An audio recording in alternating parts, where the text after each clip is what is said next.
ಓದಲ್ಪಟ್ಟಂತ ವಾಕ್ಯವು ಇಬ್ರಿಯರಿಗೆ ಬರೆದ ಪತ್ರಿಕೆ 11ನೇ ಅಧ್ಯಾಯದ 33ನೇ ವಚನ. விசுவாசத்தினாலே அவர்கள் ராஜ்யங்களை ஜெயித்தார்கள், நீதியை நடப்பித்தார்கள், வாக்குத்தத்தங்களை பெற்றார்கள், ಸಿಂಗங்களின் வாய்களை ಅಡೈತಾர்கள். ನಂಬಿಕೆಯ ಮೂಲಕ ಅವರು ರಾಜ್ಯಗಳನ್ನು ಸ್ವಾಧೀನ ಮಾಡಿಕೊಂಡರು, ನೀತಿಯನ್ನು ನಡೆಸಿದರು, ವಾಗ್ದಾನಗಳನ್ನು ಪಡಕೊಂಡರು, ಸಿಂಹಗಳ ಬಾಯಿ ಕಟ್ಟಿದರು. சரி, இன்றைக்கு இந்த தியானத்தினுடைய தலைப்பு விக்டரி பை ஃபெய்த். ಈ ದಿವಸ ಒಂದು ಧ್ಯಾನಕ್ಕೆ ಕೊಡಲ್ಪಟ್ಟಿರುವ ಒಂದು ಶೀರ್ಷಿಕೆ ನಂಬಿಕೆಯ ಮೂಲಕ ಜಯ ಹೊಂದುವಂಥದ್ದು. ஆமென், அல்லேலூயா, ಹಲ್ಲೆಲೂಯಾ. அதனால தான் அவர் சொல்றாரு, அவர்கள் விசுவாசத்தினாலே ஜெயித்தார்கள். ಅಂದರೆ ಅವರು ಹೇಳ್ತಾರೆ ನಂಬಿಕೆಯ ಮೂಲಕವಾಗಿ ಅವರು ಜಯಿಸಿದರು. இரண்டாவது நீதியை நடப்பித்தார்கள். ನೀತಿಯನ್ನು ನಡೆಸಿದರು. மூன்றாவது வாக்குத்தத்தங்களை பெற்றார்கள். ಮೂರನೆಯದಾಗಿ ವಾಗ್ದಾನಗಳನ್ನ ಪಡಕೊಂಡರು. கவனிங்களேன், நம்முடைய வாழ்க்கையில விசுவாசத்தினால தான் நம்ம ஜெயிக்க முடியும். ನಮ್ಮ ಜೀವಿತದಲ್ಲಿ ನಾವು ನಂಬಿಕೆಯ ಮೂಲಕವಾಗಿಯೇ ಜಯಿಸೋದಕ್ಕೆ ಸಾಧ್ಯ. விசுவாசத்தினால தான் வாக்குத்தத்தங்களை விசுவாசத்தினால தான் நீதியை நம்ம நடப்பிக்க முடியும். ನಂಬಿಕೆಯ ಮೂಲಕವಾಗಿಯೇ ನೀತಿಯನ್ನು ನಡೆಸೋದಕ್ಕೆ ಸಾಧ್ಯ. இப்போ விசுவாசத்தினால தான் வாக்குத்தத்தங்களை பெற்றுக்கொள்ள முடியும். ನಂಬಿಕೆಯ ಮೂಲಕವಾಗಿಯೇ ವಾಗ್ದಾನಗಳನ್ನ ಪಡೆದುಕೊಳ್ಳುವುದಕ್ಕೆ ಸಾಧ್ಯ. இது தானியேலை குறித்து அவர் சொல்றார். ಇದು ದಾನಿಯೇಲನ ಕುರಿತಾಗಿ ಅವರು ಹೇಳುತ್ತಾರೆ. ಅನೇಕ ಪರಿಶುದ್ಧವಾನ್களை குறித்து ஒரு லிஸ்ட் போட்டிருக்கு ಎಬ್ರಿಯರ್ ನಿರುಬத்துல. ಇಬ್ರಿಯರಿಗೆ ಬರೆದ ಪತ್ರಿಕೆ ಈ ಒಂದು ಭಾಗಗಳಲ್ಲಿ ಆ ಒಂದು ನಂಬಿಗಸ್ತರ ಒಂದು ಪಟ್ಟಿಯನ್ನ ಬರೆಯಲ್ಪಟ್ಟಿದೆ. அப்போ அதுல தானியேலை குறித்து சொல்றாரு, அவரும் விசுவாச வீரனா இருந்தார். ದಾನಿಯೇಲನು ಕೂಡ ನಂಬಿಕೆಯ ವೀರನಾಗಿದ್ದನು. சரியா? இது விசுவாச தியானத்துல ஃபெய்த் அப்படி தியானிக்கிறது இது 4வது ಭಾಗ. ಇದು ನಾವು ನಂಬಿಕೆಯ ಕುರಿತಾಗಿ ಧ್ಯಾನಿಸುವಂತ ಒಂದು ಸರಣಿಯಲ್ಲಿ 4ನೆಯ ಭಾಗ. கவனிங்க, ஆபிரகாம் விசுவாசத்தின் தந்தை. ಅಬ್ರಹಾಮನು ನಂಬಿಕೆಗೆ ತಂದೆ. தாவீது, அதுக்கப்புறம் தானியேல் எல்லாம் விசுவாச வீரர்கள். ಅದಾದ ನಂತರ ದಾವೀದನು, ದಾನಿಯೇಲನು ಇವರೆಲ್ಲರೂ ಕೂಡ ನಂಬಿಕೆಯ ವೀರರು. சரியா? கவனிங்க, விசுவாச ನಂಬಿಕೆಯ they are warrior of the faith. ಅವರು ಒಂದು ನಂಬಿಕೆಯ ವೀರರುಗಳು. ஆனா ஆபிரகாமை பார்த்து விசுவாச தந்தைன்னு சொன்ன அதே வசனம் தானியேல் தாவீதெல்லாம் பார்த்து சொல்லுது, அவர்கள் எல்லாரும் விசுவாச வீரர்கள். ದಾವೀದ ಅಬ್ರಹಾಮನನ್ನ ನೋಡಿ ನಂಬಿಕೆಗೆ ತಂದೆ ಎಂದು ಹೇಳಿದ ಅದೇ ವಾಕ್ಯವು ದಾನಿಯೇಲನನ್ನ ದಾವೀದನನ್ನು ನೋಡಿ ನಂಬಿಕೆಯ ವೀರರು ಎಂದು ಹೇಳುತ್ತದೆ. ஆண்டவர் இந்த காலத்துல இந்த நாட்களிலே நாம எல்லாரும் விசுவாச வீரர்களா இருக்கணும்னு ஆசைப்படுறார். ಈ ದಿವಸಗಳಲ್ಲಿ ದೇವರು ನಾವೆಲ್ಲರೂ ನಂಬಿಕೆಯ ವೀರರುಗಳಾಗಿರಬೇಕೆಂದು ದೇವರು ಬಯಸುತ್ತಾರೆ. ஏன்னா இந்த கடைசி நாட்களிலே நமக்கு விரோதமான ಅನೇಕ ಸೂಚನೆಗಳು எழும்போ. ಈ ಕೊನೆಯ ದಿವಸಗಳಲ್ಲಿ ನಮಗೆ ವಿರುದ್ಧವಾಗಿ ಅನೇಕ ಸನ್ನಿವೇಶಗಳು ಎದ್ದೇಳಿದರು. நீங்களும் நானும் அதை ஜெயிக்கணும்னா ನೀವು ನಾವು ಅದನ್ನು ಜಯಿಸಬೇಕಾದರೆ தானியேலை போல நமக்கு விசுவாசம் ಬೇಕು. ದಾನಿಯೇಲನ ಹಾಗೆ ನಮಗೆ ನಂಬಿಕೆ ಬೇಕು. தாவீதை போல நமக்கு விசுவாசம் ಬೇಕು. ದಾವೀದನ ಹಾಗೆ ನಮಗೆ ನಂಬಿಕೆ ಬೇಕು. ಯೆರೆಮೀಯಾவை போல நமக்கு விசுவாசம் ಬೇಕು. ಯೆರೆಮೀಯನ ಹಾಗೆ ನಮಗೆ ನಂಬಿಕೆ ಬೇಕು. ನೆಹೆಮೀಯಾவை போல நமக்கு விசுவாசம் ಬೇಕು. ನೆಹೆಮೀಯನ ಹಾಗೆ ನಮಗೆ ನಂಬಿಕೆ ಬೇಕು. இன்றைக்கு நான் தானியேலுடைய விசுவாசத்தை குறித்து பேசலாம் ஆசைப்படுறேன். ಈ ದಿವಸ ದಾನಿಯೇಲನ ನಂಬಿಕೆಯ ಕುರಿತಾಗಿ ನಿಮ್ಮ ಬಳಿಯಲ್ಲಿ ಹಂಚಿಕೊಳ್ಳೋಣ ಎಂದು ಬಯಸುತ್ತೇವೆ. விசுவாச வீரன் ದಾನಿಯೇಲನ ನಂಬಿಕೆಯ ವೀರನು. தானியேல் தன்னோடு கூட ஒரு 3 யூத ಸಹೋದರರನ್ನು ಸೇರಿಸಿಕೊಂಡ. ಆದ್ರೆ ದಾನಿಯೇಲನ ತನ್ನ ಸಂಗಡ ಒಂದು 3 ಯಹೂದ ಸಹೋದರರನ್ನ ಸೇರಿಸಿಕೊಂಡ. ಅವರ பேரு சாத்ராக், மேஷாக், ஆபேத்நேகோ. ಅವರ ಹೆಸರು ಶಾದ್ರಾಕ್, ಮೇಷಾಕ್, ಅಬೇದ್ನೆಗೋ ಎಂಬುದಾಗಿ. அவங்க காரியத்தை நீங்க வாசித்து பார்த்தீங்கன்னா ரொம்ப ட்ரெமெண்டஸா இருக்கும். ಅವರ ವಿಷಯದ ಕುರಿತಾಗಿ ನೀವು ಓದು ನೋಡುವಾಗ ಅದು ಬಹಳ ಆಶ್ಚರ್ಯಕರವಾಗಿರುತ್ತದೆ. அவங்க நேபுகாத்நேச்சார் ஒரு பெரிய சிலை பண்றாரு. ನೇಬುಕದ್ನೆಚ್ಚರನು ಒಂದು ದೊಡ್ಡ ಒಂದು ಶಿಲೆಯನ್ನ ರೂಪಿಸುತ್ತಾರೆ. அப்போ இந்த சிலையை வணங்காதவங்க எல்லாருமே அக்கினியில போடப்படும். ಆ ಶಿಲೆಗೆ ನಮಸ್ಕರಿಸದ ಪ್ರತಿಯೊಬ್ಬರನ್ನ ಆ ಒಂದು ಅಗ್ನಿ ಜ್ವಾಲೆಯೊಳಗೆ ಹಾಕುತ್ತಾರೆ ಅನ್ನುವಂತ அவங்களுக்கு தெரிஞ்சும் ಇದು ಅವರಿಗೆ ತಿಳಿದು அவங்க அதை வணங்காம இருக்கிறாங்க. ಆ ಜನರು ಅದನ್ನು ನಮಸ್ಕರಿಸದೇ ಇದ್ದಾರೆ. இதான் விசுவாச வீரம். ಇದೇ ನಂಬಿಕೆಯಲ್ಲಿ ತೋರಿ ಬರುವಂತ ಒಂದು ವೀರ. அதே மாதிரி தானியேல் குறித்து சொல்லப்பட்டிருக்கு. ಅದೇ ರೀತಿಯಾಗಿ ದಾನಿಯೇಲನ ಕುರಿತಾಗಿ ಹೇಳಲ್ಪಟ್ಟಿದೆ. 1 மாசம் 30 நாள் 30 ದಿವಸಗಳು 30 நாள் ರಾಜಾವ மட்டும்தான் வணங்கணும். ಅರಸನನ್ನ ಮಾತ್ರ ನಮಸ್ಕರಿಸಬೇಕು, ಆರಾಧಿಸಬೇಕೆಂಬ ಒಂದು ಆಜ್ಞೆ. ಅದು பெர்ஷியா உடைய அந்த தேசம், மேதியா பெர்ஷியா தேசத்தினுடைய ஒரு கமாண்ட்மெண்ட் என்னன்னா, ராஜா ஒரு முறை வாயை திறந்து ஒரு காரியத்தை சொன்னா அது நிறைவேறணும். ಆ ಒಂದು ಮೇದ್ಯ ಪರ್ಷಿಯಾ ಒಂದು ಸಾಮ್ರಾಜ್ಯದ ಒಂದು ಕಾರ್ಯ ಏನೆಂದರೆ ಅರಸನು ತನ್ನ ಬಾಯಿಂದ ಆಜ್ಞಾಪಿಸಿದ್ದು ನೆರವೇರಬೇಕು. அப்போ இதெல்லாம் இது தானியேலுக்கு விரோதமாய் பேசுற ஒரு காரியம். ದಾನಿಯೇಲನಿಗೆ ವಿರುದ್ಧವಾಗಿ ಎಬ್ಬಿಸಿದ ಒಂದು ಕುತಂತ್ರ. சரியா? அப்போ என்ன நடந்துச்சுன்னா, ಆಗ ನಡೆದದ್ದೇನೆಂದರೆ ராஜா கையெழுத்திட்டாரு, 30 நாளைக்கு யாருமே எந்த கடவுளையும் வணங்க கூடாது, அவங்க ராஜாவை மட்டும் தான் வணங்கணும். 30 ದಿವಸಗಳ ಕಾಲ ಯಾರು ಯಾವ ದೇವರನ್ನು ಕೂಡ ನಮಸ್ಕರಿಸಬಾರದು, ಅರಸನನ್ನು ಮಾತ್ರ ನಮಸ್ಕರಿಸಬೇಕೆಂಬುದು அப்ப ಆಜ್ಞೆ. தானியேலுக்கு அது தெரிஞ்சது. ಈ ದಾನಿಯೇಲನಿಗೆ ಇದು ತಿಳಿಯಿತು. ஏன்னா இந்த சாஸ்திரிகளுடைய அதிபதியே தானியேல் தான். ಯಾಕಂದ್ರೆ ಈ ಒಂದು ಅಲ್ಲಿದ್ದಂತ ಒಂದು ಶಾಸ್ತ್ರಿಗಳ ಅಧಿಪತಿಯೇ ದಾನಿಯೇಲನು. அப்ப தானியேல் இது தெரிஞ்சு என்ன செய்யறாரு? ಇದನ್ನ ತಿಳಿದ ದಾನಿಯೇಲನು ಏನು ಮಾಡುತ್ತಾರೆ? அவன் எப்போதும் போல ஆண்டவருடைய சமூகத்துல 3 வேளை ஜெபிக்கிறான். ತಾನು ಹೇಗೆ ಪ್ರತಿನಿತ್ಯವೂ ಪ್ರಾರ್ಥಿಸುತ್ತಿದ್ದನೋ ಅದೇ ರೀತಿಯಾಗಿ ದೇವರ ಬಳಿಲಿ 3 ಬಾರಿ ಪ್ರಾರ್ಥಿಸುವುದಕ್ಕೆ ಮುಂದೆ ವಿಶ್ವಾಸ ವೀರನ್. ಅದೇ ಒಂದು ನಂಬಿಕೆಯಲ್ಲಿ ನಾವು ತೋರಿಸುವಂತ ಒಂದು ಕಾರ್ಯ. ಕರೆಕ್ಟಾ? ನಾನು ஒரு சின்ன சாமியை சொல்றேன், தப்பா எடுத்துக்காதீங்க. ಒಂದು ಚಿಕ್ಕ ಸಾಮ್ಯವನ್ನು ಹೇಳುತ್ತೇವೆ, ತಪ್ಪಾಗಿ ತೆಗೆದುಕೊಳ್ಳಬೇಡಿ. ஓடுற நாயை பார்த்தா துரத்துற நாய் துரத்திட்டு போக பாத்துருக்கீங்களா? துரத்துட்டு போக பாத்துருக்கீங்களா? ஆனா ஓடுற நாய் டக்குன்னு திரும்பிச்சுன்னா இந்த இப்போ பின்னாடி கத்திட்டு போச்சு பாருங்க, அது என்ன செய்யறான்? ஓடிடாது. அது என்ன பண்ணா, வாழை சுருட்டிட்டு வாழை இது பண்ணிட்டு கீழே என்ன பண்ணான், கத்திட்டு சைಲೆಂಟ್ ஆயிரும். ಒಂದು ನಾಯಿ ಇನ್ನೊಂದು ನಾಯಿ ಅದನ್ನ ಅಟ್ಟಾಡಿಸಿಕೊಂಡು ಹೋಗುವಾಗ ಅದು ಇಲ್ಲಿಯವರೆಗೂ ಓಡುತ್ತದೆ, ಇದು ಅಟ್ಟಾಡಿಸಿಕೊಂಡು ಹೋಗುತ್ತದೆ. ಆದ್ರೆ ಅದು ಹಿಂತಿರುಗಿ ನೋಡುವಾಗ ಈ ಓಡಿಸಿಕೊಂಡು ಬಂದ ನಾಯಿ ಸುಮ್ಮನಾಗುತ್ತದೆ. கரெக்டா இல்லையா? ஆமாவா இல்லையா? உண்மை பார்த்துருக்கீங்களா? ஓகே. நான் வந்து சாமியை தான் சொன்னேன், தப்பா எடுத்துக்காது. எதனால சொன்னேன்னா, சர்ச்சுக்கு வரும்போது ஜெபம் பண்ணும்போது வீட்டில் அலியலியா சோத்திரம் அப்படின்னு நம்ம சொல்லுவோம். ஆனால் பிரச்சனை என்ன வந்தா என்ன செய்வோம்? பிரச்சனை என்ன வந்தா செய்வோம்? ಸೋರ್ந்து போயிடுவோம். ನಾವು ಸಭೆಗೆ ಬರುವಾಗ ಪ್ರಾರ್ಥಿಸುವಾಗ ಅಲ್ಲೇಲು ಎಂದು ಹೇಳಿ ಉತ್ಸಾಹದಿಂದ ಇರುತ್ತೇವೆ, ಆದರೆ ಸಮಸ್ಯೆಗಳು ಬರುವಾಗ ನಾವು ಸೋತು ಹೋಗುತ್ತೇವೆ. ಕರೆಕ್ಟಾ?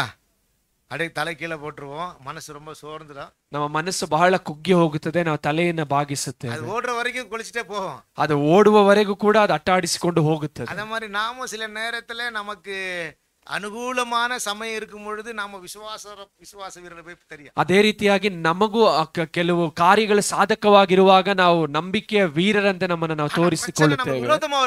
ಆದ್ರೆ ಸಮಸ್ಯೆಗಳು ನಮಗೆ ವಿರುದ್ಧವಾಗಿ ಬರುವಾಗ ವಿಶ್ವಾಸದ ವಿರುದ್ಧ ಆಗಲೇ ನಮ್ಮ ಒಂದು ನಂಬಿಕೆಯಲ್ಲಿರುವಂತಹ ಒಂದು ಕಾರ್ಯವನ್ನ ನೋಡಬೇಕು. ಆಗ ನಾವು ಸೋತು ಹೋಗುತ್ತೇವೆ, ಬಲಹೀನರಾಗುತ್ತೇವೆ, ಮನಸ್ಸಿನಲ್ಲಿ ನಾವು ಕುಗ್ಗಿ ಹೋಗುತ್ತೇವೆ. ನಾ ಪ್ರಾರ್ಥನೆ ಇರುವುದಿಲ್ಲ, ವಾಕ್ಯ ಓದುವುದಿಲ್ಲ. ಹೌದಾ ಇಲ್ವಾ? ಹೌದು ಎಂದು ಹೇಳುವವರು ಅಲ್ಲೇಲೂಯಾ ಹೇಳಿರಿ. ಅಲ್ಲೇಲೂಯಾ. அலையிலையா சொல்லலைன்னா அப்போ அப்படி இல்லைன்னு அர்த்தம் நினைக்கிறேன். சரி, பக்கத்தில் கை கொடுத்து சொல்லு, ವಿಶ್ವಾಸ ವೀರನಾಗಿರು. ಪಕ್ಕದಲ್ಲಿರೋರಿಗೆ ಕೈ ಕೊಟ್ಟು ಹೇಳಿರಿ, ನಂಬಿಕೆಯ ವೀರನಾಗಿರು. அல்லேலூயா. அல்லேலூயா. அவன் தெரிஞ்ச என்ன பண்ணா, ದಾನಿಯೇಲನು ತಿಳಿದು ಏನು ಮಾಡಿದನು? 3 ವೇಳೆ அவன் எப்பொழுதும் ஜெபிக்கிறது போல ஜெபித்தான். ನಿತ್ಯವೂ ಆತನು ಪ್ರಾರ್ಥಿಸುವಂತೆ 3 ಬಾರಿ ಪ್ರಾರ್ಥಿಸಿದನು. ஏன்? அவனுக்கு என்ன தெரியும் தெரியுமா? ಯಾಕಂದ್ರೆ ದಾನಿಯೇಲನಿಗೆ ಏನು ಗೊತ್ತು ಗೊತ್ತಾ? ராஜாவை தவிர இவன் என்ன ஜெபம் பண்ணாலும் இவன் எங்க போடணும்? ಸಿಂಗತ್ತಿನುடைய ಗಬಿಲ போடணும். ಅರಸನನ್ನ ಹೊರತುಪಡಿಸಿ ಬೇರೆ ಯಾರನ್ನ ನಮಸ್ಕರಿಸಿದರೂ ಆರಾಧಿಸಿದರೂ ಕೂಡ ಅವರನ್ನ ತೆಗೆದುಕೊಂಡು ಹೋಗಿ ಸಿಂಹದ ಗವಿಯಲ್ಲಿ ಹಾಕುತ್ತಾರೆ. ಎಕ್ಸ್ಕ್ಯೂಸ್லாம் கிடையாது. ಅಲ್ಲಿ ಯಾವುದೇ ರೀತಿಯಾದ ಕ್ಷಮಾಪಣೆ ಇಲ್ಲ. ಅவ்வளவுதான், ಕಟ್ಟಿ ಉள்ள போட்டுருவாங்க. ಕಟ್ಟಿ ಅದರೊಳಗೆ ಹಾಕುತ್ತಾರೆ. ಇದು ಅವನಿಗೆ தெரியும். ಇದು ದಾನಿಯೇಲನಿಗೆ ಗೊತ್ತು. ದಾನಿಯೇಲ್ ವಿಶ್ವಾಸ ವೀರ. ಆದ್ರೆ ದಾನಿಯೇಲನ ನಂಬಿಕೆಯ ವೀರನು. ಕರங்களை ತಟ್ಟಿ ಆಂಡವರಿಗೆ ಸ್ತೋತ್ರವನ್ನು, ಕೈಗಳನ್ನು ತಟ್ಟಿ ದೇವರಿಗೆ ಸ್ತೋತ್ರವನ್ನು ಅರ್ಪಿಸೋಣ. ಸೂழ்நிலைಯ ಜಯಿಕಣಂಗ, ನಮ್ಮ ಸನ್ನಿವೇಶಗಳನ್ನು ನಾವು ಜಯಿಸಬೇಕು. பிரச்சனையை ஜெயிக்கணும். ಸಮಸ್ಯೆಗಳನ್ನು ನಾವು ಜಯಿಸಬೇಕು. என்ன ಪ್ರಾಬ್ಲಮ್ வந்தாலும் ஜெயிக்கிறதுக்கு விசுவாசத்துல நமக்கு வீரம் அவசியம். ಏನು ಸಮಸ್ಯೆಗಳು ಎದುರಾದರೂ ಕೂಡ ನಾವು ಜಯಿಸುವಂತೆ ನಮಗೆ ನಂಬಿಕೆಯಲ್ಲಿ ಆ ಒಂದು ವೀರತೆಯನ್ನು ನಾವು ತೋರಿಸಬೇಕು. ಪೇತ್ರ சொல்லுவார், ವಿಶ್ವಾಸத்தோடு ಪೇತ್ರನು ಹೇಳುವಾಗ ಹೇಳ್ತಾರೆ, ನಂಬಿಕೆಯ ಸಂಗಡ தைரியத்தை கூட்டணும், ಧೈರ್ಯವನ್ನು ನಾವು ಸೇರಿಸಿಕೊಳ್ಳಬೇಕು. நீங்க வாசித்தல அன்னைக்கு, நீங்க வாங்க பைபிள் படிச்சா தானே. சரி வாங்க வாசிங்க பார்க்கலாம். 1 பேதுரு நிருபத்துல 1 பேதுரு நிருபம் 2 பேதுரு 1 அதிகாரம் 5 வசனம். ಪೇತ್ರನು ಬರೆದ 2ನೇ ಪತ್ರಿಕೆ 1ನೇ ಅಧ್ಯಾಯದ 5ನೇ ವಚನ. ಈ ಕಾರಣದಿಂದಲೇ ನೀವು ಪೂರ್ಣ ಆಸಕ್ತಿ ಉಳ್ಳವರಾಗಿ ನಿಮಗಿರುವ ನಂಬಿಕೆಗೆ ಸದ್ಗುಣವನ್ನು. இதுல ஏன் கன்னடத்துல டிரான்ஸ்லேஷன் பண்ணிருக்கான்னு தெரியல, ஆனா தமிழ் அழகா போட்டிருக்கிறது. இப்படி இருக்க நீங்கள் அதிக ஜாக்கிரதை உள்ளவர்களாய், கவனிங்க, உங்கள் விசுவாசத்தோட தைரியத்தையும் கூட்டணுமா. அல்லேலூயா. அல்லேலூயா. சரியா? the faith of the daring, the faith of power. அந்த ಒಂದು ನಂಬಿಕೆಯ ಸಂಗಡ ಒಂದು ಧೈರ್ಯವನ್ನು ನಾವು ಸೇರಿಸಿಕೊಳ್ಳಬೇಕು. ವಿಶ್ವಾಸದಲ್ಲಿ ನಮಗೆ ವೀರರಾ ಇರಬೇಕು. ನಾವು ನಂಬಿಕೆಯಲ್ಲಿ ವೀರರುಗಳಾಗಿರಬೇಕು. ವಿಶ್ವಾಸದಲ್ಲಿ ವಲ್ಲಮಯುಳ್ಳವರಾಗಿರಬೇಕು. ನಾವು ನಂಬಿಕೆಯಲ್ಲಿ ಒಂದು ಶಕ್ತಿ ಉಳ್ಳವರಾಗಿರಬೇಕು. ವಿಶ್ವಾಸದಲ್ಲಿ ನಮ್ಮ ಜಯಿಕರುಗಳಾಗಿರಬೇಕು. ನಂಬಿಕೆಯ ಮೂಲಕವಾಗಿ ನಾವು ಜಯಿಸುವವರಾಗಿರಬೇಕು. ವಿಶ್ವಾಸದಲ್ಲಿ ಜಯಿಪ ಯಾರು ನಂಬಿಕೆಯಲ್ಲಿ ಜಯಿಸುತ್ತಾರೆ, ವಿಶ್ವಾಸದಲ್ಲಿ ಧೈರ್ಯಮಾನಿಕರು, ನಂಬಿಕೆಯಲ್ಲಿ ಧೈರ್ಯವಾಗಿ ನಿಲ್ಲುವವರು, ವಿಶ್ವಾಸ ವೀರನಾಗಿರುವವರನ್ನ ಸೂರಳೆ ಜಯಿಪ, ವೀರರಾಗಿರುವವವರೇ ಆ ಸನ್ನಿವೇಶಗಳನ್ನು ಜಯಿಸುತ್ತಾರೆ. அதனால தான் சொல்றாரு. ಆದ್ಮೇಲೆ ಅವರು ಹೇಳುತ್ತಾರೆ, ವಿಶ್ವಾಸத்தினாலே ಜಯಿத்தார்கள், ನಂಬಿಕೆಯ ಮೂಲಕವಾಗಿ ಜಯಿಸಿದರು, ನಂಬಿಕೆಯ ಮೂಲಕವಾಗಿ ನೀತಿಯನ್ನು ನಡೆಸಿದರು, ವಾಗ್ದಾನங்களை பெற்றுக்கொண்டார்கள், ನಂಬಿಕೆಯ ಮೂಲಕವಾಗಿ ವಾಗ್ದಾನಗಳನ್ನು ಪಡೆದುಕೊಂಡರು. Hallelujah hallelujah. ಹಾಗೆ ನಾಳೆ ದಾನಿಯೇಲನ ಕುರಿತು ವಾಸಿக்கும்போது ನಾನು ಆಶ್ಚರ್ಯಪಟ್ಟೆ. ದಾನಿಯೇಲನ ಕುರಿತಾಗಿ ಓದುವಾಗ ಆಶ್ಚರ್ಯಪಟ್ಟೆ. ವಿಶ್ವಾಸ ವೀರನಾಗಿದ್ದ ದಾನಿಯೇಲನ ನಂಬಿಕೆ ವೀರನಾಗಿದ್ದ. சாத்ராக் மேஷக் ஆபேத்நேகோ, ಅದೇ ರೀತಿಯಾಗಿ Shadrach Meshach Abednego. Shadrach Meshach Abednego எப்படின்னா, ಶಾದ್ರಕ್ ಮೇಷಕ್ ಅಬೇದ್ನೆಗೋ ಹೇಗೆಂದರೆ, அந்த சிலையை வணங்கலன்னா நெருப்புல போட்டுருவாங்க. ಆ ಒಂದು ಶಿಲೆಯನ್ನ ನಮಸ್ಕರಿಸದಿದ್ದರೆ ಅವರನ್ನ ಅಗ್ನಿಯೊಳಗೆ ಹಾಕುತ್ತಾರೆ. ஒரு பெரிய ஃபர்னிஷ்ல போட்டுருவாங்க. ಒಂದು ದೊಡ್ಡ ಒಂದು ಬೆಂಕಿಯ ಒಂದು ಆವಿಯೊಳಗೆ ಹಾಕುತ್ತಾರೆ. ಮೂರು பேர் அந்த சிலையை வணங்கலன்னு அந்த ராஜா பார்த்த உடனே ಅವನಿಗೆ ரொம்ப ಕೋಪ வந்து, ಈ ಮೂರು ಜನರು ಆ ಒಂದು ಶಿಲೆಯನ್ನ ನಮಸ್ಕರಿಸದೆ ಇದ್ದದನ್ನ ಕೇಳಿ ಅರಸನಿಗೆ ಕೋಪ ಬಂದು ಅವ என்ன பண்ணா, ಆತನ ಏನು ಮಾಡಿದನು, 7 ಮಡಂಗು ಜಾಸ್ತಿ பண்ணா. ಆ ಒಂದು ಬೆಂಕಿಯ ಆವಿಗೆಯನ್ನ 7ರಷ್ಟು ಹೆಚ್ಚಾಗಿ ಅದ ಉರಿಯನ್ನು ಹೆಚ್ಚಿಸಿದರು. ವಾಕ್ಯ ಹೇಗೆ ಹೇಳುತ್ತದೆ ಎಂದರೆ, அவங்க அந்த 3 பேரையும் கட்டி கொண்டு போய் உள்ள போடுறதுக்கு முன்னாடியே ಯಾರು போட போனாங்களோ அவங்க எரிஞ்சு செத்துட்டாங்களாம். ಈ 3 ಜನರನ್ನ ಕಟ್ಟಿ ಅವರನ್ನ ತೆಗೆದುಕೊಂಡು ಹೋಗಿ ಆ ಒಂದು ಬೆಂಕಿಯ ಆವಿಗೆಯೊಳಗೆ ಹಾಕುವುದಕ್ಕೆ ಹೋದಂತ ವ್ಯಕ್ತಿಯ ಸುಟ್ಟು ಹೋದನೆಂದು ವಾಕ್ಯ ಹೇಳುತ್ತದೆ. ಬೈಬಲ್ சொல்றது ವಾಕ್ಯ ಅದೇ ರೀತಿಯಾಗಿ ಹೇಳುತ್ತದೆ. அப்ப போட போனவனே காலினா, அப்ப போடுறவங்களுக்கு எந்த அளவுக்கு அதிகமா இருந்திருக்கு. ಅವರನ್ನ ಹಾಕುವುದಕ್ಕೆ ಹೋದವನೇ ಸತ್ತನು ಅಂದರೆ ಅದರೊಳಗೆ ಹಾಕಲ್ಪಟ್ಟವರ ಪರಿಸ್ಥಿತಿ ಹೇಗೆ. ಆದರೂ அவர்கள் விசுவாச வீரராயிருந்தார். ಅವರು ನಂಬಿಕೆಯ ವೀರರಾಗಿದ್ದರು. விசுவாಸ வீரராயிருந்தார். ಅವರು ನಂಬಿಕೆಯ ವೀರರಾಗಿದ್ದರು. ಸೂழ்நிலையை ಜಯಿಸಿದರು. ಸನ್ನಿವೇಶಗಳನ್ನ ಜಯಿಸಿದರು, ಪ್ರಚನೆಗಳ ಜಯಿಸಿದರು, ಸಮಸ್ಯೆಗಳನ್ನ ಜಯಿಸಿದರು. Hallelujah, hallelujah. ದೇವರ ಸಭೆಯೇ உனக்கு ವಿಶ್ವಾಸದಲ್ಲಿ ವೀರ வேணும். ನಿಮಗೆ ನಂಬಿಕೆಯಲ್ಲಿ ಒಂದು ಶೂರತೆ ಬೇಕು. ಅದಾವ சொல்றாரு. ಅದಕ್ಕಾಗಿ ಅವರು ಹೇಳುತ್ತಾರೆ, பேச்சில கிடையாது விசுவாசம், ಮಾತಿನಲ್ಲ ನಂಬಿಕೆ. பேச்சில இல்ல விசுவாசம், ಮಾತಿನಲ್ಲ ನಂಬಿಕೆ. ಎದರಲ್ಲಿ ಇರುತ್ತೆ ವಿಶ್ವಾಸ? ನಂಬಿಕೆ ಯಾವುದರಲ್ಲಿದೆ? ಎದರಲ್ಲಿ ವಿಶ್ವಾಸ? ಯಾವುದರಲ್ಲಿದೆ? ಬಲದಲ್ಲಿ ಇರಬೇಕು. ನಮ್ಮ ಬಲದಲ್ಲಿದೆ, ಕ್ರಿಯೆಯಲ್ಲಿ ಇರಬೇಕು, ನಮ್ಮ ಕ್ರಿಯೆಗಳಲ್ಲಿ ಇರಬೇಕು. ಎಲ್ಲರೂ பேசுவாங்க, ಎಲ್ಲರೂ ಮಾತನಾಡುತ್ತಾರೆ, நிக்கிறவன் தான் ஜெயிப்பான். ಆದ್ರೆ ನಿಲ್ಲುವಂತವರೇ ಜಯಿಸುತ್ತಾರೆ. இன்றைக்கு நீங்களும் நானும் விசுவாசத்துல ஜெயிக்கிறவர்களாய் மாறணும். ಈ ದಿವಸ ನೀವು ನಾವು ನಂಬಿಕೆಯಲ್ಲಿ ಜಯಿಸುವವರಾಗಿ ಮಾರ್ಪಡಬೇಕು. என்ன சொல்றேன்னா, சூழ்நிலை மாறுமான்றது தெரியாது, ಸನ್ನಿವೇಶಗಳು ಬದಲಾಗುತ್ತದಾ ಅನ್ನೋದು ಗೊತ್ತಿಲ್ಲ. நீங்க சூழ்நிலையை ஜெயிக்கணும்ன்றது தான் ಆದ್ರೆ ನೀವು ಸನ್ನಿವೇಶಗಳನ್ನ ಜಯಿಸಬೇಕು ಅನ್ನೋದು ವಾಕ್ಯ. Hallelujah, hallelujah. ரோசியை பார்த்ததே இல்லை நினைக்கிறேன்ல, எல்லாமே ஒண்ணுதான் பாக்குறாங்கம்மா. சரி கவனிங்க. அல்லேலூயா.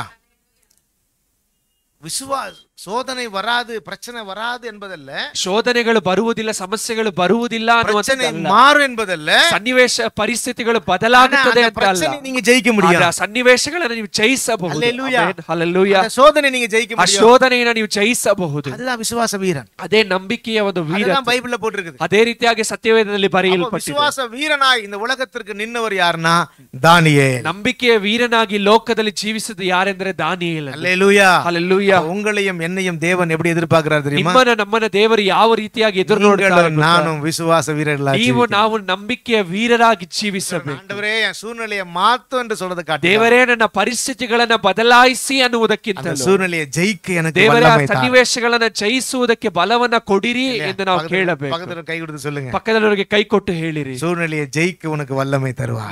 ನಿಮಗಿರುವ ಪರಿಸ್ಥಿತಿಗಳನ್ನ ಜಯಿಸುವುದಕ್ಕೆ ದೇವರ ಶಕ್ತಿಯನ್ನ ಕೊಡುತ್ತಾರೆ.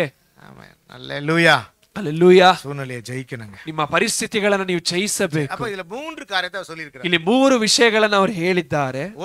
ಮೊದಲನೆಯದಾಗಿ ವಿಶ್ವಾಸத்தினாலே ஜெயித்தார்கள், ನಂಬಿಕೆಯ ಮೂಲಕವಾಗಿ ಜಯಿಸಿದರು, நீதியை நடப்பித்தார்கள், ನೀತಿಯನ್ನು ನಡೆಸಿದರು, வாக்குத்தத்தங்களை பெற்றார்கள், ವಾಗ್ದಾನಗಳನ್ನ ಪಡೆದುಕೊಂಡರು. அப்ப அவன் எப்படி வாழ்ந்தான்னா, ಅವರು ಹೇಗೆ ಜೀವಿಸಿದರೆಂದರೆ ವಿಶ್ವಾಸமா வாழ்ந்தா, ನಂಬಿಕೆಗೆ ಅನುಗುಣವಾಗಿ ಜೀವಿಸಿದರು. ಸರಿ, ಅವನು ವಿಶ್ವಾಸಿತ್ತು வாழ்ந்தான், ದೇವರನ್ನ ನಂಬಿ ಜೀವಿಸಿದರು.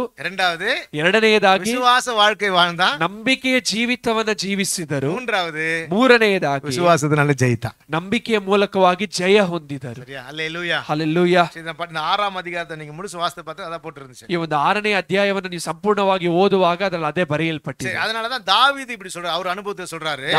ದಾವೀದನ ತನ್ನ ಅನುಭವದಲ್ಲಿ ಹೇಳುತ್ತಾರೆ. பார்க்கலாம் Psalms chapter 18 verse 32. ಕೀರ್ತನೆಗಳ ಪುಸ್ತಕ 18ನೇ ಅಧ್ಯಾಯದ 32ನೇ ವಚನ. ಸಂಗೀತಕಾರன் இப்படி சொல்றாரு பாருங்களேன். 32ாம் வசனத்திலிருந்து 34ாம் வசனம். 32ನೇ ವಚನದಿಂದ 34ನೇ ವಚನದವರೆಗೆ. பலத்தால் இடைக்கட்டி என் வழியை செம்மைப்படுத்துகிறவர் தேவனே, அவர் என் கால்களை மான் கால்களுடைய காலை போலாக்கி உயர்வான இடங்களிலே என்னை நிறுத்துகிறார். வெண்கல வில்லும் என்னுடைய கைகளால் வளையும்படி என்னுடைய கைகளை யுத்தத்திற்கு பழக்க வைக்கிறார். அல்லேலூயா. ನನಗೆ ಶೌರ್ಯವೆಂಬ ನಡುಕಟ್ಟನ್ನು ಬಿಗಿಯುವವನು, ನನ್ನ ಮಾರ್ಗವನ್ನು ಸರಾಗ ಮಾಡುವವನು ಆತನೇ. ನನ್ನ ಕಾಲನ್ನು ಜಿಂಕೆಯ ಕಾಲಿನಂತೆ ಚುರುಕು ಮಾಡುತ್ತಾನೆ, ನನ್ನನ್ನು ಉನ್ನತ ಪ್ರದೇಶಗಳಲ್ಲಿ ನಿಲ್ಲಿಸುತ್ತಾನೆ. ಆತನೇ ನನಗೆ ಯುದ್ಧ ವಿದ್ಯೆಯನ್ನು ಕಲಿಸಿದ್ದರಿಂದ ನಾನು ತಾಮ್ರದ ಬಿಲ್ಲನ್ನಾದರೂ ಉಪಯೋಗಿಸಬಲ್ಲೆನು. ಹಲ್ಲೆಲೂಯಾ. அந்த சூழ்நிலையை நீங்க என்ன செய்யணுமா? ಆ ಒಂದು ಪರಿಸ್ಥಿತಿಯನ್ನು ನೀವೇನು ಮಾಡಬೇಕು? நீங்க வளைக்கணும். ನೀವು ಅದನ್ನ you have to be broke that situation. ನಿಮಗಿರುವಂತಹ ಪರಿಸ್ಥಿತಿಗಳನ್ನು ನೀವು ಗೆಲ್ಲಬೇಕು, ಮುರಿದು ಹಾಕಬೇಕು. ಅದ ಜಯಿಕ್கிறது தான் விசுவாசம். ಅದನ್ನ ಜಯಿಸುವಂತದೇ ನಿಮ್ಮ ನಂಬಿಕೆ. ದಾವೀದನ ಅದೇ ರೀತಿಯಾಗಿ ಹೇಳ್ತಾನೆ, அவர் என்னை ஜெயமுள்ளவனா நடத்துகிறார். ದೇವರು ನನ್ನನ್ನು ಜಯಶಾಲಿಯಾಗಿ ನಡೆಸುತ್ತಾರೆ. ಜನಗಳೇ வரக்கூடிய நாட்கள் எப்படி இருக்குன்னு தெரியாது. ನಮಗೆ ಬರುವಂತ ದಿವಸಗಳು ಹೇಗಿರುತ್ತದೆ ಎಂದು ಗೊತ್ತಿಲ್ಲ. ஏன்னா வசனத்தை வாசிக்கும் அப்படி தான் சொல்லப்பட்டிருக்கு. ಯಾಕಂದ್ರೆ ವಾಕ್ಯವನ್ನು ಓದುವಾಗ ಅದೇ ರೀತಿಯಾಗಿ ಬರೆಯಲ್ಪಟ್ಟಿದೆ. ಅಗ್ನಿನಾಲೆ ಶೋಧನೆ ಬರಲ್ಲ. ಕೊನೆಯ ದಿವಸಗಳಲ್ಲಿ ಅಗ್ನಿಯ ಮೂಲಕವಾಗಿ ಶೋಧನೆಗಳು ಬರಬಹುದು. வான்களுக்கு விரோதமாய் அப்படினா உங்களுக்கு விரோதமாய் தேவ பிள்ளைகளுக்கு விரோதமாய் பிரச்சனை வரும். ಪರಿಶುದ್ಧರಾದ ನಮಗೂ ಸಭೆಗೂ ವಿರುದ್ಧವಾಗಿ ಒಂದು ಹೋರಾಟಗಳು ಬರಬಹುದು. அப்போ நாமும் தானியேலை போல விசுவாச வீரர்களாய் இருக்கும் பொழுது இந்த பிரச்சனைகளை ஜெயிக்கலாம். ಆಗ ನಾವು ದಾನಿಯೇಲನ ಹಾಗೆ ನಂಬಿಕೆ ವೀರರಾಗಿರುವಾಗ ಸಮಸ್ಯೆಗಳನ್ನು ಜಯಿಸಬಹುದು. ಸಂಗೀತಕಾರನ್ சொல்றாரு, ಅಂದಲ ಕೀರ್ತನೆಗಾರನು ಹೇಳುತ್ತಾರೆ, அவர் என்னை பலப்படுத்துகிறவர். ದೇವರು ನನ್ನನ್ನು ಬಲಪಡಿಸುವಾತನು, ಯುದ್ಧಕ್ಕೆ ಪಳಕಿ ದೇವರು ನನ್ನನ್ನು ಯುದ್ಧಕ್ಕೆ ಅಭ್ಯಾಸಿಸುವಾತನು, ವಿಲ್ಲೆ வெண்கல வில்லை ಮುರಿக்கிறದಕ್ಕೆ ಬಲನ್ ತರುகிறவர், ತಾಮ್ರದ ಬಿಲ್ಲನ್ನು ಉಪಯೋಗಿಸುವುದಕ್ಕೆ ಬಲವನ್ನ ಕೊಡುವಾತನು. அந்த வெண்கல வில்லை என்ன செய்ய முடியாது? ಆ ತಾಮ್ರದ ಬಿಲ್ಲನ್ನು ನಾವು ಏನು ಮಾಡುವುದಕ್ಕಾಗುವುದಿಲ್ಲ, ಒಡೆಕ முடியாது. ಅದನ್ನ ಒಂದು ಮುರಿದು ಹಾಕುವುದಕ್ಕಾಗುವುದಿಲ್ಲ. ಆದರೆ தேவனுடைய பலத்தினால நம்ம ದೇವರ ಬಲದಿಂದ ಅದನ್ನ ಮಾಡಬಹುದು. ஹல்லேலூயா. ஹல்லேலூயா. உங்க சூழ்நிலை மாறும், ನಿಮ್ಮ ಪರಿಸ್ಥಿತಿಗಳು ಬದಲಾಗುತ್ತವೆ, அதை சரி பண்ண முடியும். ನಿಮ್ಮಿಂದ ಅದನ್ನ ಸರಿಪಡಿಸೋದಕ್ಕೆ ಸಾಧ್ಯ. ಯೇಸುவை ನಂಬುವ பொழுது, ಯೇಸುವನ್ನು ನಂಬುವಾಗ வாழ்க்கையிலே கர்த்தர் ஜெயத்தை கட்டளையிடுவார். ನಿಮ್ಮ ಜೀವಿತದಲ್ಲಿ ದೇವರು ಆ ಜಯವನ್ನು ಅನುಗ್ರಹಿಸುತ್ತಾರೆ. ஹல்லேலூயா. ஹல்லேலூயா. ஹல்லேலூயா. ஹல்லேலூயா. ஆகையால தான் நீங்க Psalms chapter 44 verse 2 and 6 ವಾಸಿಕುമ്പോൾ சொல்றாரு, ಕೀರ್ತನೆಗಳ ಪುಸ್ತಕ 44ನೇ ಅಧ್ಯಾಯದ 2ರಿಂದ 6ನೇ ವಚನವನ್ನು ನೀವು ಓದುವಾಗ ಅವರು ಹೇಳುತ್ತಾರೆ, ಅದು 5ನೇ ವಚನ 6ನೇ ವಚನ ವಾಸ್ತಾ 5ನೇ ವಚನ 6ನೇ ವಚನ, ನಿನ್ನ ಸಹಾಯದಿಂದಲೇ ವೈರಿಗಳನ್ನು ಕೆಡವಿ ಬಿಡುವೆವು, ನಿನ್ನ ನಾಮಧೇಯದ ಬಲದಿಂದ ಎದುರಾಳಿಗಳನ್ನು ತುಳಿದು ಬಿಡುವೆವು. ನಾವು ಬಿಲ್ಲಿನಲ್ಲಿ ಭರವಸೆ ಬಿಡುವುದಿಲ್ಲ, ಕತ್ತಿಯು ನನ್ನನ್ನು ರಕ್ಷಿಸಲಾರದು. ಹಲ್ಲೇಲೂಯಾ. ಹಲ್ಲೇಲೂಯಾ. ದೇವನೇ ಉಮ್ಮಾಲೆ ನಾನು ಜಯಂ ಬರುವೆನು சொல்றாரு. ಹೇಳ್ತಾರೆ, ದೇವರೇ ನಿನ್ನಿಂದ ನಾವು ಜಯ ಹೊಂದುತ್ತೇವೆ. ಪ್ರಚನೆ ನಿಮಗೆ ಜಯಿக்க முடியும். ಸಮಸ್ಯೆಗಳನ್ನು ನೀವು ಜಯಿಸುವುದಕ್ಕೆ ಸಾಧ್ಯ. ಸೈತಾನ ನಿಮಗೆ ವಿರುದ್ಧವಾಗಿ ಎದ್ದು ಬರಬಹುದು, ಅನೇಕ ತಡೆಗಳನ್ನು ತರಬಹುದು. ಜಯಂ ನಿಮ್ಮ ಜಯ. ಹಲ್ಲೇಲೂಯಾ. ಹಲ್ಲೇಲೂಯಾ. ನಿಮ್ಮ ವಿಶ್ವಾಸದಲ್ಲಿ ಇರುತ್ತದೆ. ನಿಮ್ಮ ಜಯವು ನಿಮ್ಮ ನಂಬಿಕೆಯಲ್ಲಿ ಅಡಕವಾಗಿದೆ. ஹல்லேலூயா. ஹல்லேலூயா. பாருங்க, அவர் சொல்றாரு, நீர் தேவனே, நீர் என்னுடைய ராஜா. அவர் ಹೇಳ್ತಾರೆ, ದೇವರೇ ನೀ ನನ್ನ ಅರಸನು, யாக்கோபுக்கு ஜெயத்தை கட்டளையிடுவீராக. ಯಾಕೋಬನಿಗೆ ಜಯವನ್ನು ನೀವು ಅನುಗ್ರಹಿಸು. உங்களுடைய தேவன் உங்களுக்கு ஜெயத்தை கட்டளையிடுவார். ನಿಮ್ಮ ದೇವರು ನಿಮಗೆ ಜಯವನ್ನು ಅನುಗ್ರಹಿಸುತ್ತಾರೆ. அவர் உங்களுக்காக தான் இருக்கிறார். ಆತನು ನಿಮಗೋಸ್ಕರವಾಗಿದ್ದಾರೆ. அதனால உங்களுடைய நம்பிக்கை நீங்க அதிகரிக்க. ಅದ ನಿಮ್ಮ ನಂಬಿಕೆಯನ್ನು ನೀವು ಹೆಚ್ಚಿಸಿಕೊಳ್ಳಬೇಕು. ವಿಶ್ವಾಸದಲ್ಲಿ ನೀವು ವೀರர்களா ನಿಮ್ಮ ನಂಬಿಕೆಯಲ್ಲಿ ನೀವು ವೀರರಾಗಿ ಮಾರ್ಪಡಬೇಕು. ஹல்லேலூயா. ஹல்லேலூயா. தாவீது ಸಂಗೀತಕಾರನ್ சொல்றார், ஆண்டவரே எனக்கு ஜெயத்தை தரும்படியாகவே நீர் இருக்கிறீர். அந்த தாவீதನೇ ಹೇಳ್ತಾನೆ, ದೇವರೇ ನೀವು ನನಗೆ ಜಯವನ್ನು ಅನುಗ್ರಹಿಸುವುದಕ್ಕಾಗಿಯೇ ಇದ್ದೀರಾ. உம்மாலே எதிரிகளை நாங்க கீழே தள்ளுவோம். ನಿಮ್ಮಿಂದ ನಾವು ನಮ್ಮ ವೈರಿಗಳನ್ನ ಕೆಡವಿ ಬಿಡುತ್ತೇವೆ. ಜಯಮಾಯ್ ನಡೆಪೋம். ನಾವು ಜಯಶಾಲಿಗಳಾಗಿ ಸಾಗುತ್ತೇವೆ. அல்லேலூயா சொல்லுமா. ஹல்லேலூயா. அல்லேலூயா. ஹல்லேலூயா. ஜெயம் கொடுக்கும் தேவனுக்கு ஸ்தோத்திரம். ಜಯ ಕೊಡುವಂತ ದೇವರಿಗೆ ಸ್ತೋತ್ರ. ಜಯ ಕೊಡುವ ದೇವರಿಗೆ ಕೋಟಿ ಕೋಟಿ ಸ್ತೋತ್ರ. ಜೀವ ನೀಡುವ ಯೇಸು ರಾಜನಿಗೆ ಜೀವಿತವೆಲ್ಲ ಸ್ತೋತ್ರ. ಜಯ ಕೊಡುವ ದೇವರಿಗೆ ಕೋಟಿ ಕೋಟಿ ಸ್ತೋತ್ರ. ಜೀವ ನೀಡುವ ಯೇಸು ರಾಜನಿಗೆ ಜೀವಿತವೆಲ್ಲ ಸ್ತೋತ್ರ. ஆமென். ஹல்லேலூயா. ஹல்லேலூயா. ஆகையினாலே தேவன் நமக்கு ஜெயம் கொடுக்கிறபடினாலே நாம் தானியேலை போல விசுவாச வீரர்களாக இருக்கும் பொழுது நாம் ஜெயிக்கலாம், ஆண்டவருடைய நாமத்தை மகிமைப்படுத்தும்படி வாக்குத்தத்தங்களை சுதந்திரித்துக் கொள்ளலாம். அந்த ದೇವರು ನಮಗೆ ಜಯ ಕೊಡುವುದರಿಂದ ನಾವು ದಾನಿಯೇಲನ ಹಾಗೆ ನಂಬಿಕೆಯ ವೀರರಾಗಿದ್ದು ಜಯಿಸಿ ದೇವರು ಮಾಡಿದ ವಾಗ್ದಾನಗಳನ್ನು ಸ್ವತಂತ್ರಿಸಿಕೊಳ್ಳಬಹುದು. ஹல்லேலூயா, ஹல்லேலூயா. ஓகே, இப்போ தானியேலை பார்த்து ராஜா வந்து தானியேல்கிட்ட ஒரு கேள்வி கேட்பார். வாசிங்க பார்க்கலாம். ಅರಸನು ಬಂದ ದಾನಿಯೇಲನ ಬಳಿಯಲ್ಲಿ ಒಂದು ಪ್ರಶ್ನೆಯನ್ನು ಕೇಳುತ್ತಾರೆ. ಓದೋಣ. ದಾನಿಯೇಲನ ಪುಸ್ತಕ 6ನೇ ಅಧ್ಯಾಯ 23ನೇ ವಚನ. 23ನೇ ವಚನ. தானியேல் சாப்டர் 6 verse 23. நான் தமிழ்ல வாசிக்கிறேன். அப்பொழுது ராஜா தன்னில் மிகவும் சந்தோஷப்பட்டு தானியேலை கெபிலிருந்து தூக்கிவிட சொன்னார். அப்படியே தானியேல் கெபிலிருந்து தூக்கிவிடப்பட்டான். அவன் தன் தேவன் பேரில் வைத்த விசுவாசித்திருந்தபடியால் அவனில் ஒரு சேதமும் ಕಾಣப்படவில்லை. ಅದನ್ನು ಕೇಳಿ ರಾಜನು ಬಹು ಸಂತೋಷಪಟ್ಟು ದಾನಿಯೇಲನನ್ನು ಗವಿಯೊಳಗಿಂದ ಮೇಲಕ್ಕೆತ್ತಬೇಕೆಂದು ಅಪ್ಪಣೆ ಮಾಡಲು ಅವನನ್ನು ಅಲ್ಲಿಂದ ಮೇಲಕ್ಕೆತ್ತಿದರು. ಅವನು ತನ್ನ ದೇವರಲ್ಲಿ ಭರವಸವಿಟ್ಟ ಕಾರಣ ಅವನಿಗೆ ಯಾವ ಹಾನಿಯೂ ಆಗಿರಲಿಲ್ಲ. 20ನೇ ವಚನದಲ್ಲಿ ರಾಜ ಗೆಬಿನ್ ಕಿಟ್ಟ ಬಂದಬೋது ಆ ಒಂದು ಅರಸನು ಆ ಒಂದು ಗವಿಯ ಬಳಿಯಲ್ಲಿ ಬಂದಾಗ துயர சத்தமாய் தானியேலை பார்த்து, தானியேலே, ஜீவனுள்ள தேவனுடைய தாசனே, நீ இடைவிடாமல் ஆராதிக்கிற உன் தேவன் உன்னை சிங்கத்துக்கு தப்புவிக்க வல்லவராய் இருந்தாரா என்று கேட்டார். ದುಃಖ ಧ್ವನಿಯಿಂದ ದಾನಿಯೇಲನನ್ನು ಕೂಗಿ, ದಾನಿಯೇಲನೇ, ಜೀವ ಸ್ವರೂಪನಾದ ದೇವರ ಸೇವಕನೇ, ನೀನು ನಿತ್ಯವೂ ಭಜಿಸುವ ನಿನ್ನ ದೇವರು ನಿನ್ನನ್ನು ಸಿಂಹಗಳಿಂದ ಉದ್ಧರಿಸ ಶಕ್ತನಾದನೋ ಎಂದು ಕೇಳಲು ದಾವೀದನು தானியேல் சொல்றாரு. ಆಗ ದಾನಿಯೇಲನು ಹೇಳುತ್ತಾರೆ, நான் அவரை விசுவாசத்தபடினாலே, ನನ್ನ ದೇವರ ಮೇಲೆ ನಾನು ನಂಬಿಕೆ ಇಟ್ಟಿದ್ದರಿಂದ ஒரு சேதமும் வரவில்லை, ನನಗೆ ಯಾವ ಹಾನಿಯೂ ಆಗಲಿಲ್ಲ. அல்லேலூயா, அல்லேலூயா, அல்லேலூயா, அல்லேலூயா. அவர் கேக்குறாரு, நீ ஆராதிக்கிற தேவன் உன்னை விடுவித்தாரா? ಅರಸನು ಕೇಳುತ್ತಾರೆ, ನೀನು ಆರಾಧಿಸಿದ ನಿನ್ನ ದೇವರು ನಿನ್ನನ್ನು ತಪ್ಪಿಸಿದನೋ? நான் விசுவாசித்தபடினாலே. ದಾನಿಯೇಲನು ಹೇಳುತ್ತಾನೆ, ನಾನು ದೇವರ ಮೇಲೆ ಭರವಸವಿಟ್ಟದ್ದರಿಂದ ஒரு பிரச்சனை வரல, ನನಗೆ ಯಾವ ಹಾನಿಯೂ ಆಗಲಿಲ್ಲ. ಸಿಂಗத்தின் வாயை கட்டி போட்டார். ದೇವರು ಸಿಂಹದ ಬಾಯಿಯನ್ನು ಕಟ್ಟಿ ಹಾಕಿದರು. மேல் வைக்கிற விசுவாசம் தான் ಕರ್ತನ ಮೇಲೆ ನಾವು ಇಡುವಂತ ನಂಬಿಕೆ பிரச்சனையிலிருந்து உங்களுக்கு ஜெயத்தை கொண்டு வரும். ಆ ಸಮಸ್ಯೆಗಳಿಂದ ನಿಮಗೆ ಜಯವನ್ನು ಅನುಗ್ರಹಿಸುತ್ತದೆ. ಹಾಗೆನಾಲೆ ಆದ್ದರಿಂದ தானியேல் தன்னுடைய வாழ்க்கையிலே கர்த்தர் செய்த வாக்குத்தத்தத்தை சுதந்தரித்துக் கொள்ளும்படியாய் அவன் விசுவாಸ ವೀರನಾய் வாழ்ந்தான். ದಾನಿಯೇಲನು ದೇವರು ತನ್ನ ಜೀವಿತದಲ್ಲಿ ಮಾಡಿದ ವಾಗ್ದಾನವನ್ನು ಸ್ವತಂತ್ರಿಸಿಕೊಳ್ಳುವಂತೆ ನಂಬಿಗಸ್ತನಾಗಿ ಜೀವಿಸಿದ. ದೇವ பிள்ளையே, அந்த ದೇವರ வாழ்க்கையிலே நீ வாக்குத்தத்தத்தை சுதந்தரித்துக் கொள்ள வேண்டுமானால், ನಿಮ್ಮ ಜೀವಿತದಲ್ಲಿ ನೀವು ದೇವರ ವಾಗ್ದಾನವನ್ನು ಸ್ವತಂತ್ರಿಸಿಕೊಳ್ಳಬೇಕು. ஆவிக்குரிய வாழ்க்கை, ನಿಮ್ಮ ಆತ್ಮಿಕ ಜೀವಿತ, உலக வாழ்க்கை, ನಿಮ್ಮ ಲೌಕಿಕ ಜೀವಿತ செழித்திருக்க வேண்டுமானால் ಸಮೃದ್ಧಿಗೊಳ್ಳಬೇಕಾದರೆ தானியேலை போல விசுவாಸ ವೀರನಾய், ದಾನಿಯೇಲನ ಹಾಗೆ ನೀವು ನಂಬಿಕೆಯ ವೀರರಾಗಿರಬೇಕು. அப்ப தானியேலத்தில் காணப்பட்ட விசுவாಸ வாழ்க்கையில 3 குணங்கள். ದಾನಿಯೇಲನ ಬಳಿಯಲ್ಲಿ ಕಂಡು ಬಂದಂತ ನಂಬಿಕೆಯ ಒಂದು ಜೀವಿತದಲ್ಲಿ 3 ಕಾರ್ಯಗಳು. அந்த 3 குணத்தை ಮಾತ್ರ ನಾವು ಆ 3 ಗುಣಗಳನ್ನು ನಾವು ಧ್ಯಾನಿಸೋಣ. ஒன்று, ಮೊದಲನೆಯದಾಗಿ அவன் ದಾನಿಯೇಲನು விசுவாசித்து ஜீவித்தான், ದೇವರನ್ನು ನಂಬಿ ಜೀವಿಸಿದನು. சரியா? ಓಕೆ. ரெண்டாவது, ಎರಡನೆಯದಾಗಿ அவன் விசுவாசமாய் வாழ்ந்தான். ಆತನು ದೇವರ ಮೇಲೆ ಇಟ್ಟಂತ ನಂಬಿಕೆಗೆ ಅನುಗುಣವಾಗಿಯೇ ಜೀವಿಸಿದನು. மூன்றாவது, ಮೂರನೆಯದಾಗಿ ವಿಶ್ವಾಸத்தினாலே ಜಯಿತಾನ್, ನಂಬಿಕೆಯ ಮೂಲಕವಾಗಿ ಜಯಶಾಲಿಯಾದನು. ಅವನು ವಿಶ್ವಾಸಿತಾನ್, ಅವನು ದೇವರ ಮೇಲೆ ನಂಬಿಕೆ ಇಟ್ಟನು. Second, he lived the life of the faith. ಎರಡನೆಯದಾಗಿ ಆ ನಂಬಿಕೆಯ ಜೀವಿತವನ್ನು ಜೀವಿಸಿದನು. ಮೂರನೆಯದಾಗಿ victory by the faith. ನಂಬಿಕೆಯ ಮೂಲಕವಾಗಿ ದಾನಿಯೇಲನು ಜಯಿಸಿದನು. ஹல்லேலூயா, ஹல்லேலூயா. சரி, ஓகே. அப்போ இதை நம்ம தியானித்து போகும்போது நம்ம அறிக்கை செய்யணும்.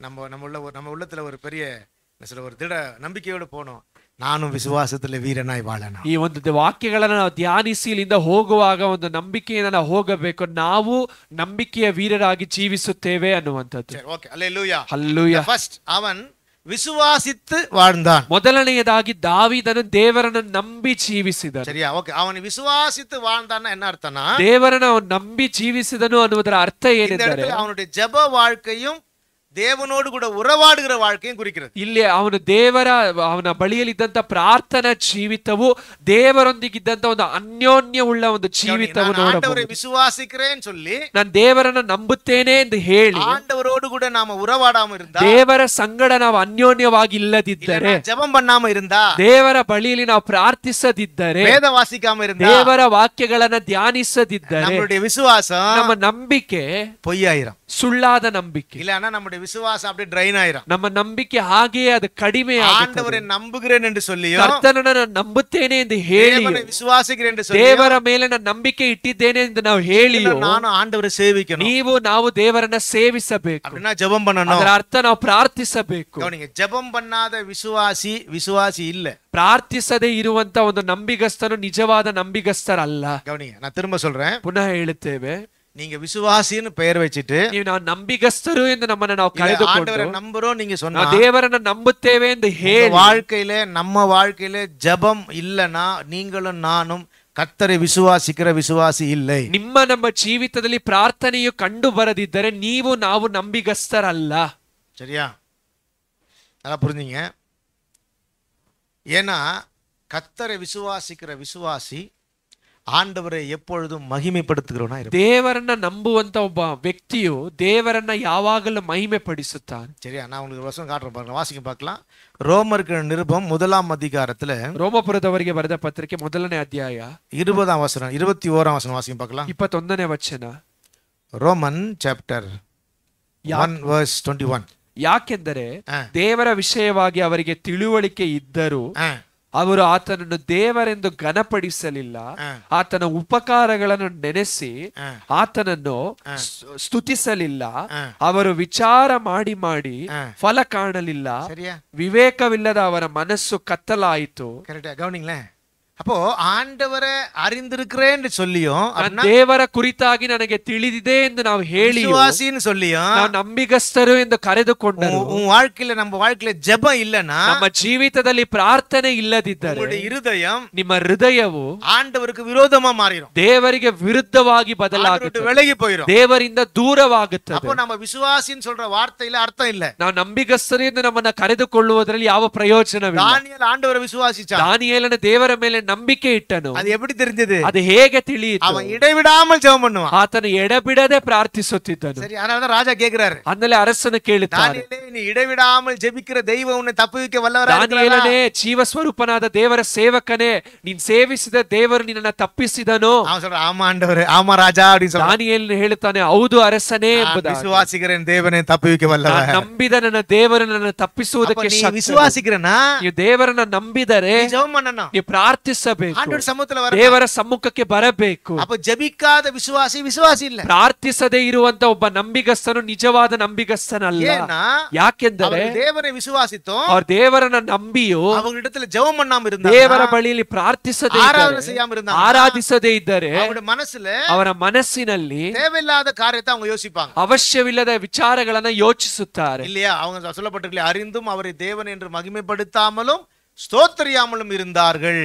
ವಾಕ್ಯವು ಹೇಳುತ್ತದೆ, ಅವರು ದೇವರಿಂದ ಅವರು ತಿಳಿದರೂ ಕೂಡ ದೇವರನ್ನ ಘನಪಡಿಸಲಿಲ್ಲ, ದೇವರನ್ನ ಆರಾಧಿಸಲಿಲ್ಲ. அப்ப என்ன நடந்துச்சுன்னா, ಆಗ ನಡೆದದ್ದೇನೆಂದರೆ, ಅವರ இருதயம், ವಿವೇಕವಿಲ್ಲದ ಅವರ ಮನಸ್ಸು இருள் அடைஞ்சிருச்சு. கவனிங்க, அடுத்தது இருள் அடைஞ்ச பிறகு என்ன நடக்குதுன்னா, ಕತ್ತಲಾದ ನಂತರ ನಡೆಯುವಂತದ್ದೇನೆಂದರೆ, வாசிங்க எபேசியருக்கு எழுதின நிருபம் 4ஆம் அதிகாரம் வாசிங்க பார்க்கலாம். ಎಫೆಸದವರಿಗೆ ಬರೆದ ಪತ್ರಿಕೆ 4ನೇ ಅಧ್ಯಾಯವನ್ನು ಓದೋಣ. எபேசியர் 4ஆம் அதிகாரத்துல 18ஆம் வசனத்திலிருந்து வாசித்தீங்கன்னா, 4ನೇ ಅಧ್ಯಾಯದ 18ನೇ ವಚನದಿಂದ ನೀವು ಓದುವಾಗ, அவர்கள் புத்தியில் அந்தகாரப்பட்டு, ಅವರು ನಿಷ್ಪ್ರಯೋಜನವಾದ ಬುದ್ಧಿ ಉಳ್ಳವರಾಗಿ. கவனிங்கள, இப்போ அவங்க ஆண்டவர் ஆராதிக்காததுனால அவங்களுடைய புத்தியில என்னாச்சு? ಅವರು ದೇವರನ್ನ ಆರಾಧಿಸದೇ ಇದ್ದದರಿಂದ ಅವರ ಬುದ್ಧಿಯಲ್ಲಿ, ಜ್ಞಾನದಲ್ಲಿ ಏನಾಯಿತು ನೋಡ್ರಿ. அவர் புத்தியில் அந்தகாரப்பட்டு அப்படின்னா, அவங்க ஜெபம் பண்ணாததுனால, பிரார்த்தனை பண்ணாததுனால, ஆராதிக்கிறதுனால, பைபிள் வாசிக்காததுனால என்ன நடக்குதுன்னா, ஒரு விசுவாசனுடைய இருதயம் இருளாயிரும். ಪ್ರಾರ್ಥಿಸದೇ ಇರುವಾಗ, ವಾಕ್ಯಗಳನ್ನು ಧ್ಯಾನಿಸದೇ ಇರುವಾಗ ನಮ್ಮ ಮನಸ್ಸುಗಳು, ಒಂದು ನಂಬಿಗಸ್ತನ ಮನಸ್ಸು ಕತ್ತಲಾಗುತ್ತದೆ. ಸರಿ, அப்ப அப்படி இருளடைஞ்சிச்சுனா, ಅದು ಆ ರೀತಿಯಾಗಿ ಕತ್ತಲಾದರೆ அவங்க ಯಾರಾ ಮಾರಿರುவாங்க? ಅವರು ಯಾರಾಗಿ ಬದಲಾಗುತ್ತಾರೆ? அவங்களுக்குள்ள அறியாமை வந்துரும். ಅವರಲ್ಲಿ ಒಂದು ಅಜ್ಞಾನವು ಬರುತ್ತದೆ. ಅಜ್ಞಾನನ ತಪ್ಪು செய்வாங்கன்னு ಅರ್ಥ. ಅದರ ಅರ್ಥ ಅವರು ತಪ್ಪನ್ನ ಮಾಡುತ್ತಾರೆ. அப்ப தப்பு செய்யும் பொழுது ಅವರು ತಪ್ಪನ್ನ ಮಾಡುವಾಗ தேவனுடைய ஜீவனுக்கு அவங்க அந்நியரா மாறிடுவாங்க. ಅವರು ದೇವರ ಜೀವಕ್ಕೆ ಅನ್ಯರಾಗಿ ಬದಲಾಗುತ್ತಾರೆ. சரியா? ಕಾರಣ எப்படி? ಅದಕ್ಕೆ ಕಾರಣ ಏನು? ಆಂಡವರೇ ನಂಬಿயும் ದೇವರನ್ನ ನಂಬಿಯೂ ವಿಶ್ವಾಸಿತ್ತು ದೇವರ ಮೇಲೆ ನಂಬಿಕೆ ಇಟ್ಟು ಜಪಂ பண்ணாங்க ಪ್ರಾರ್ಥಿಸದೇ ಇರುವಂತದ್ದು. எத்தனை பேர் ஜெபம் பண்ற ஒரு அலையை சொல்லுவோம்? ಎಷ್ಟು ಜನ ಪ್ರಾರ್ಥಿಸುತ್ತೀರಾ? ಅಲ್ಲೇಲೂಯಾ ಹೇಳಿರಿ. ஜெபம் பண்ற ಒಂದು பேர் தான் ವಿಶ್ವಾಸಿ. ಪ್ರಾರ್ಥಿಸುವವರಿಗೆ ಹೆಸರೇ ನಂಬಿಗಸ್ತರು. ಬೈಬಲ್ சொல்லுது, அந்த ಸತ್ಯವೇದ ಹೇಳುತ್ತದೆ, ஆண்டவரை விசுவாசிக்கிற தானியேல் ದೇವರನ್ನ ನಂಬುವಂತ ದಾನಿಯೇಲನು இடைவிடாம ஜெபம் பண்ணான், ಎಡಬಿಡದೆ ಪ್ರಾರ್ಥಿಸಿದನು. நீங்க நம்ம என்ன நினைக்கிறேன்னா, ನಾವು ಏನು ನೆನೆಸುತ್ತೇವೆಂದರೆ ஆண்டவரை நான் நம்புறேன், ದೇವರನ್ನ ನಾನು ನಂಬುತ್ತೇನೆ, அவருக்கு என்ன எனக்கு செய்யணும்னு யோசிக்கிறோம். ದೇವರು அவர் எல்லாம் எனக்கு ದೇವರು ನನಗೆ ಎಲ್ಲವನ್ನ ಮಾಡಬೇಕು ಎಂದು ನಾವು ಯೋಚಿಸುತ್ತೇವೆ. அப்படி இல்ல. ಆ ರೀತಿಯಾಗಿ ವೇದಂ சொல்லுகிறது, ವಾಕ್ಯ ಹೇಳುತ್ತದೆ, நீங்களும் நானும் ஆண்டவரை விசுவாசிப்போமானால் ನೀವು ನಾವು ದೇವರನ್ನ ನಂಬುವುದಾದರೆ அவரை ஆராதிக்கணும், ನಾವು ದೇವರನ್ನ ಆರಾಧಿಸಬೇಕು, அவரை துதிக்கணும், ದೇವರನ್ನ ಸ್ತುತಿಸಬೇಕು, அவரிடத்துல ஜெபம் பண்ணணும், ದೇವರ ಬಳಿಯಲ್ಲಿ ಪ್ರಾರ್ಥಿಸಬೇಕು. அப்ப ஆண்டவர் சொல்றாரு, ಆಗ ದೇವರು ಹೇಳುತ್ತಾರೆ, தட்டுங்க உங்களுக்கு திறக்கப்படும், ತಟ್ಟಿರಿ ನಿಮಗೆ ತೆರೆಯಲ್ಪಡುವುದು, கேளுங்கள் அப்பொழுது உங்களுக்கு கொடுக்கப்படும், ಕೇಳಿರಿ ನಿಮಗೆ ಕೊಡಲ್ಪಡುವುದು. விசுவாசி ஆண்டவரை விசுவாசிக்கிறவங்க ஜெபம் பண்ணணும். ಒಂದು ನಂಬಿಗಸ್ತನ ದೇವರನ್ನ ನಂಬುವಂತವರು ಪ್ರಾರ್ಥಿಸಬೇಕು. ஆகையினாலதான் தானியேலை குறித்து சொல்லப்பட்டிருக்கிறது, ಆಮೇಲೆ ದಾನಿಯೇಲನ ಕುರಿತಾಗಿ ಹೇಳಲ್ಪಟ್ಟಿದೆ, அவன் இடைவிடாமல் ஆண்டவரை ஆராதிக்கிறவனா இருந்தான். ಆತನು ಎಡಬಿಡದೆ ದೇವರನ್ನ ಆರಾಧಿಸುವವನಾಗಿದ್ದ. அல்லேலூயா, அல்லேலೂಯಾ. ஆனா ஒரு விசுவாசி உட்கார்ந்து டிவி பாக்குற, ಆದ್ರೆ ಒಂದು ನಂಬಿಗಸ್ತನು ಕುಳಿತುಕೊಂಡು ಟಿವಿಯನ್ನು ನೋಡುತ್ತಾರೆ. முதல்ல வீட்டுல இருக்க டிவில எடுத்து பேக் பண்ணி வைங்க. ಮೊದಲು ಮನೆಯಲ್ಲಿರುವಂತ ಟಿವಿಯನ್ನೆಲ್ಲ ಪ್ಯಾಕ್ ಮಾಡಿ ಎತ್ತಿಡಿರಿ. எல்லாம் பேசக்கூடாதான் யோசிப்பேன், ஆனா என் மனசு ஒத்துக்க மாட்டேங்குது இல்லையா?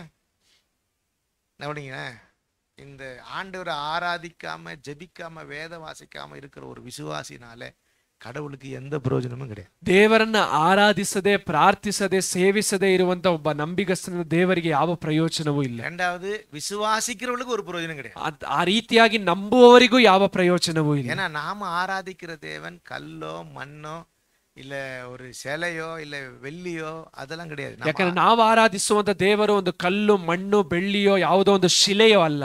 வானத்தையும் பூமியும் படைத்த சர்வ வல்லமை, ಆಕಾಶವನ್ನ ಭೂಮಿಯನ್ನ ಸೃಷ್ಟಿಸಿದ ಸರ್ವಶಕ್ತನಾದಂತ ದೇವರು, ಜೀವನುಳ್ಳ ದೇವ, ಆತನು ಜೀವ ಸ್ವರೂಪನಾದ ದೇವರು, ಕೇಳ್ಕಿற ದೇವ, ಆತನು ನಮ್ಮ ಮೊರೆಯನ್ನ ಕೇಳುವ ದೇವರು, அவர் பார்க்கிற ದೇವ, ಆತನು ನೋಡುವಂತ ದೇವರು, நம்மோடு பேசுகிற ಆತನು ನಮ್ಮ ಸಂಗಡ ಮಾತನಾಡುವಂತ அவர் ದೇವರು. விரும்புறாரு. ಆಗ ದೇವರು ಬಯಸುವಂತದ್ದು, ஆண்டவரை ஆராதிக்கணும் விரும்புறாரு. ದೇವರನ್ನ ನಾವು ಆರಾಧಿಸಬೇಕೆಂದು ಬಯಸುತ್ತಾರೆ. நீங்களும் நானும் விசுவாசினா, ನೀವು ನಾವು ನಂಬಿಗಸ್ತರೆಂದರೆ குறைந்தது அரை மணி நேரமாவது ஜெபம் பண்ணணும். ಕನಿಷ್ಠ ಪಕ್ಷ ಒಂದು ಅರ್ಧ ತಾಸಾದರೂ ನಾವು ஒரு மணி நேரமாவது ஜெபம் பண்ணணும். ಒಂದು ತಾಸಾದರೂ ನಾವು ಪ್ರಾರ್ಥಿಸಬೇಕು. ஏன் நம்ம வாழ்க்கையில பிரச்சனை? ಯಾಕೆ ನಮ್ಮ ಜೀವಿತದಲ್ಲಿ ಸಮಸ್ಯೆ? விசுவாசிதான், ನಾವು ನಂಬಿಗಸ್ತರೆ, ஜெபம் இல்ல, ಪ್ರಾರ್ಥನೆ ಇಲ್ಲ, வேத வாசிப்பு இல்ல, ವಾಕ್ಯವನ್ನು ಓದುವುದಿಲ್ಲ. அப்ப வாழ்க்கையில எப்படி ஜெயிக்க முடியும்? ನಮ್ಮ ಜೀವಿತದಲ್ಲಿ ನಾವು ಹೇಗೆ ಜಯಿಸಬಹುದು? தானிಯேலோட ஜெயத்துக்கு காரணம் என்ன? ದಾನಿಯೇಲನ ಜಯಕ್ಕೆ ಕಾರಣ ಏನು? ஆண்டவரை விசுவாசிச்சான், ದೇವರನ್ನ ನಂಬಿದ್ದರಿಂದ அவன் ஜெபம் பண்ணான், ಅವನು ಪ್ರಾರ್ಥಿಸಿದನು, இடைவிடாம ஜெபம் பண்ணான். ಎಡಬಿಡದೆ ಪ್ರಾರ್ಥಿಸಿದನು. அப்படின்னா என்ன ಅರ್ಥ தெரியுமா? ಅದರ ಅರ್ಥ ಏನು ಗೊತ್ತಾ? காலையில ஜெபம் பண்ணா, ಮುಂಜಾನೆಯಲ್ಲಿ ಪ್ರಾರ್ಥಿಸಿದನು, மத்தியான ஜெபம் பண்ணா, ಮಧ್ಯಾಹ್ನದಲ್ಲಿ ಪ್ರಾರ್ಥಿಸಿದನು, ராத்திரியும் ஜெபம் பண்ணா. ರಾತ್ರಿಯಲ್ಲಿ ಪ್ರಾರ್ಥಿಸಿದನು. நம்ம காலையில ஜெபம் பண்ணாலே அப்பா ஏதோ செஞ்சு முடிச்சிட்டான். ನಾವು ಮುಂಜಾನೆಯಲ್ಲಿ ಪ್ರಾರ್ಥಿಸುವಾಗಲೇ ಅದನ್ನ ಮಾಡಿ ಮುಗಿಸಿದ ಮೇಲೆ ನಾವು ಏನೋ ಮಾಡಿ ಮುಗಿಸಿದ್ದೇವೆ ಅನ್ನುವಂತ ಒಂದು ಯೋಚನೆ. என்ன பண்ண, பாஸ்ட் பின்னாடி இருந்து கொஞ்சம் தள்ள வேண்டியதா இருக்கு. ட்ரெயின் அப்பப்ப ஸ்ட்ரைக் ஆகி நின்று நினைக்கிறேன், ರೈಲು ಆಗಾಗ ನಿಲ್ಲುತ್ತದೆ, ಬೋಧಕರು ಹಿಂದೆಯಿಂದ ಅದನ್ನ ತಳ್ಳಬೇಕು. என் டியூட்டி அதுதான், எப்படியாவது தள்ளிட்டு போயிட்டு எங்க சேர்த்துறணும், ಹೇಗಾದ್ರೂ ராஜ்யத்துல ತಳ್ಳಿ ನಿಮ್ಮನ್ನ ಕರೆದುಕೊಂಡು ಹೋಗಿ ದೇವರ ರಾಜ್ಯದಲ್ಲಿ ಸೇರಿಸಬೇಕು. அல்லேலூயா, அல்லேலூயா, அல்லேலூயா, அல்லேலூயா. சரி, ஆகையினாலதான் என்ன சொல்றாரு வசனம், நீங்கள நானும் ஜெபம் பண்ணணும். ಅಂದಲೇ ಅವರು ಹೇಳ್ತಾರೆ, ನೀವು ನಾವು ಪ್ರಾರ್ಥಿಸಬೇಕು. ದಾನಿಯೇಲ அதிகாலையில ஜெபம் பண்ணாரு, ದಾನಿಯೇಲನ ಮುಂಜಾನೆಯಲ್ಲಿ ಪ್ರಾರ್ಥಿಸಿದನು, ಮಧ್ಯಾಹ್ನದಲ್ಲಿ ಪ್ರಾರ್ಥಿಸಿದನು, ರಾತ್ರಿಯಲ್ಲಿ ಪ್ರಾರ್ಥಿಸಿದನು. ವಾಕ್ಯವನ್ನು ಓದೋಣ, ಅದು ವಾಸಿங்க. 6ನೇ ಅಧಿಕಾರத்துல, ದಾನಿಯೇಲನ ಪುಸ್ತಕ 6ನೇ ಅಧ್ಯಾಯ 6ನೇ ಅಧಿಕಾರத்துல 10ನೇ ವಚನ ವಾಸಿங்களேன். 6ನೇ ಅಧ್ಯಾಯದ 10ನೇ ವಚನ. 10ನೇ வசனம், தானியேலோ வென்றால் அந்த பத்திரத்திற்கு கையெழுத்து வைக்கப்பட்டதென்று அறிந்த போதிலும் தன் வீட்டுக்குள்ளே போய் தன் மேல் வீட்டு அறையிலே எருசலேமுக்கு நேராக பலகணி திறந்திருக்க அங்கே தான் முன் செய்து வந்தபடியே என்ன பண்றாரு, தினமும் வருங்க, டெய்லி 30 நாள் செய்யக்கூடாது, ஆனாலும் அவர் என்ன செய்யறாரு, அவர் முதல்ல எப்படி செய்து வந்தாரோ அதே மாதிரி டெய்லி 3 வேளையும் தன் தேவனுக்கு முன்பாக முழங்கால் படிட்டு ஜெபம் பண்ணார். ಶಾಸನಕ್ಕೆ ರುಜುವಾದದ್ದು ದಾನಿಯೇಲನಿಗೆ ತಿಳಿದಾಗ ಅವನು ತನ್ನ ಮನೆಗೆ ಹೋಗಿ ಯೆರೂಸಲೇಮಿನ ಕಡೆಗೆ ಕದವಿಲ್ಲದ ಕಿಟಕಿಗಳುಳ್ಳ ತನ್ನ ಮಹಡಿಯ ಕೋಣೆಯಲ್ಲಿ ಯಥಾ ಪ್ರಕಾರ ದಿನಕ್ಕೆ 3 ಆವರ್ತಿ ಮೊಣಕಾಲೂರಿ ತನ್ನ ದೇವರಿಗೆ ಪ್ರಾರ್ಥನೆ ಮಾಡಿ ಸ್ತೋತ್ರ ಸಲ್ಲಿಸಿದನು. சோத்திர மண்ணை முட்டி போட்டா தூக்கம் வரும், பாத்துறீங்களா? அன்னைக்கு தான் ஃபுல்லா 24 மணி நேரம் தூங்குவாங்க. ಸ್ತೋತ್ರ ಹೇಳಿ ಮೊಣಕಾಲು ಹಾಕಿ ಪ್ರಾರ್ಥಿಸುವಾಗ ನಿದ್ರೆ ಬರುತ್ತದೆ. ಆ ದಿವಸವೇ 24 ಗಂಟೆ ನಿದ್ರಿಸುತ್ತಾರೆ. கரெக்டா? கரெக்டா இல்லையா? ஆமா, நான் சொல்றேன், இப்படி சொல்றேன், தப்பா எடுத்துக்காதீங்க. ஜபத்துக்கு விரோதி யார் தான்? ಪ್ರಾರ್ಥನೆಗೆ ವಿರೋಧಿ ಯಾರು? யாரு? சத்தமா சொல்லுங்களேன், யாரா? பக்கத்துல கை கொடுத்து சொல்லுங்க. ಪಕ್ಕದವರಿಗೆ ಕೈ ಕೊಟ್ಟು ಹೇಳಿ. என்ன சொல்ல போறீங்க? தூங்காதே அப்படி சொல்லணும். ನಿದ್ರಿಸಬೇಡಿರಿ, தூங்காதே.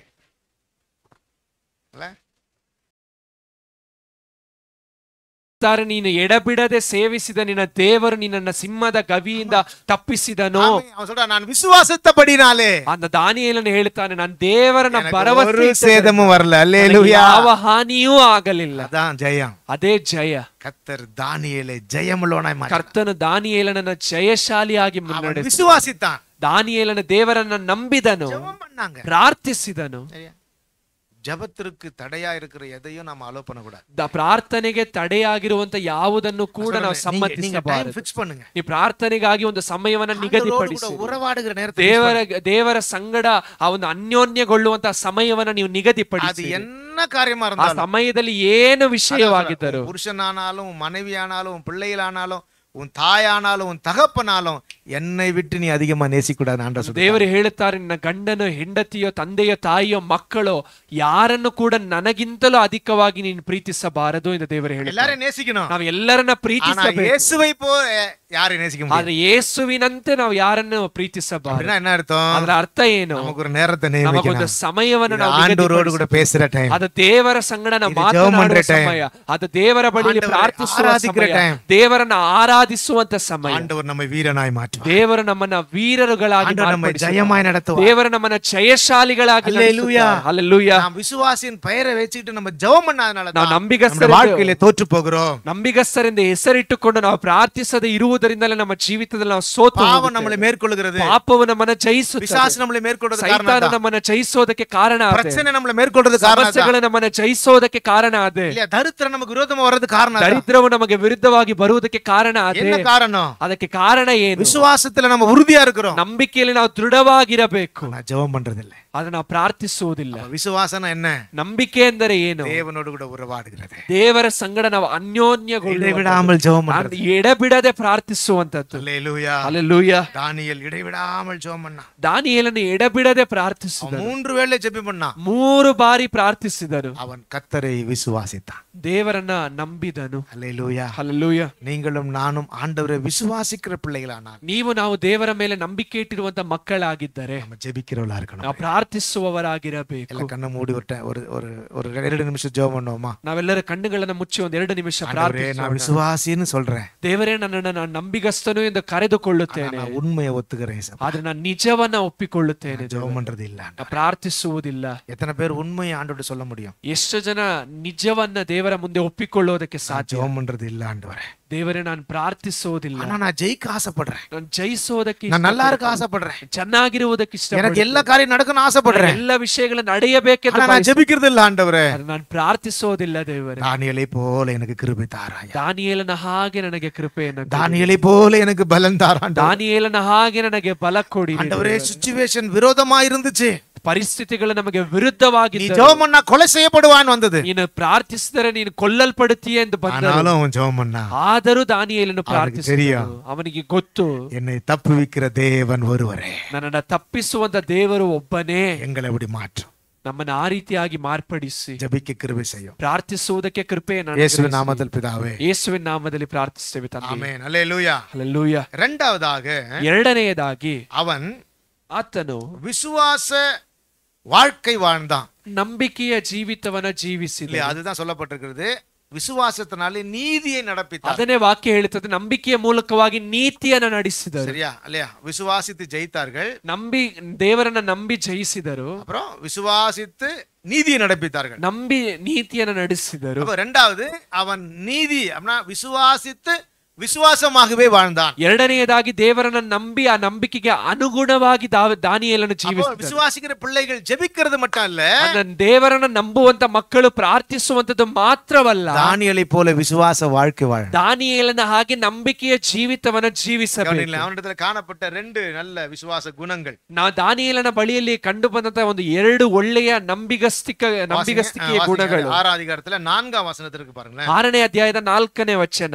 அப்பொழுது ಹೀಗಿರಲು அதிகாரிகளும் தேசாதிபதிகளும் ராஜ்யத்தின் விசாரிப்பிலே தானியேலை குற்றப்படுத்தும்படி காரணத்தை தேடினார்கள். ஆனாலும் ஒரு காரணத்தையும் குற்றத்தையும் அவர்களால் கண்டுபிடிக்க முடியாமல் இருந்தது. ஏன்னா வசனம் சொல்றது, தானியேல் உண்மை உள்ளவனாக இருந்ததால் அவன் மேல் சுமத்த எந்த ஒரு குற்றமும் காணப்படவில்லை. ಹೀಗಿರಲಾಗಿ ಮುಖ್ಯಾಧಿಕಾರಿಗಳು, ದೇಶದ ಅಧಿಪತಿಗಳು ರಾಜ್ಯಭಾರದ ವಿಷಯವಾಗಿ ದಾನಿಯೇಲನ ಮೇಲೆ ತಪ್ಪು ಹೊರಿಸುವುದಕ್ಕೆ ಸಂದರ್ಭ ಹುಡುಕುತ್ತಿದ್ದರು. ಆದರೆ ತಪ್ಪು ಹೊರಿಸುವ ಯಾವ ಸಂದರ್ಭವನ್ನು, ಯಾವ ತಪ್ಪನ್ನು ಕಾಣಲಾರದೆ ಹೋದರೂ ಅವನು ನಂಬಿಗಸ್ತನೇ ಆಗಿದ್ದನು. ಅವನಲ್ಲಿ ಆಲಸ್ಯವಾಗಲಿ ಅಕ್ರಮವಾಗಲಿ ಸಿಕ್ಕಲಿಲ್ಲ. அல்லேலூயா. அப்ப தானியேலை குற்றம் பிடிக்கவே முடியலங்க. ದಾನಿಯೇಲನ ಮೇಲೆ ತಪ್ಪು ಹೊರಿಸೋದಕ್ಕೆ ಅವರಿಂದ ಆಗಲೇ ಇಲ್ಲ. ಏನ್ தெரியுமா? ಯಾಕೆ ಗೊತ್ತಾ? ದಾನಿಯೇಲ್ ಉண்மை உள்ளவன். ದಾನಿಯೇಲನ ನಂಬಿಗಸ್ತನು. அல்லேலூயா. பைபிள் சொல்லுது, மேலும் நாம் உண்மை உள்ளவர்களாய் காணப்படுவது அவசியம்.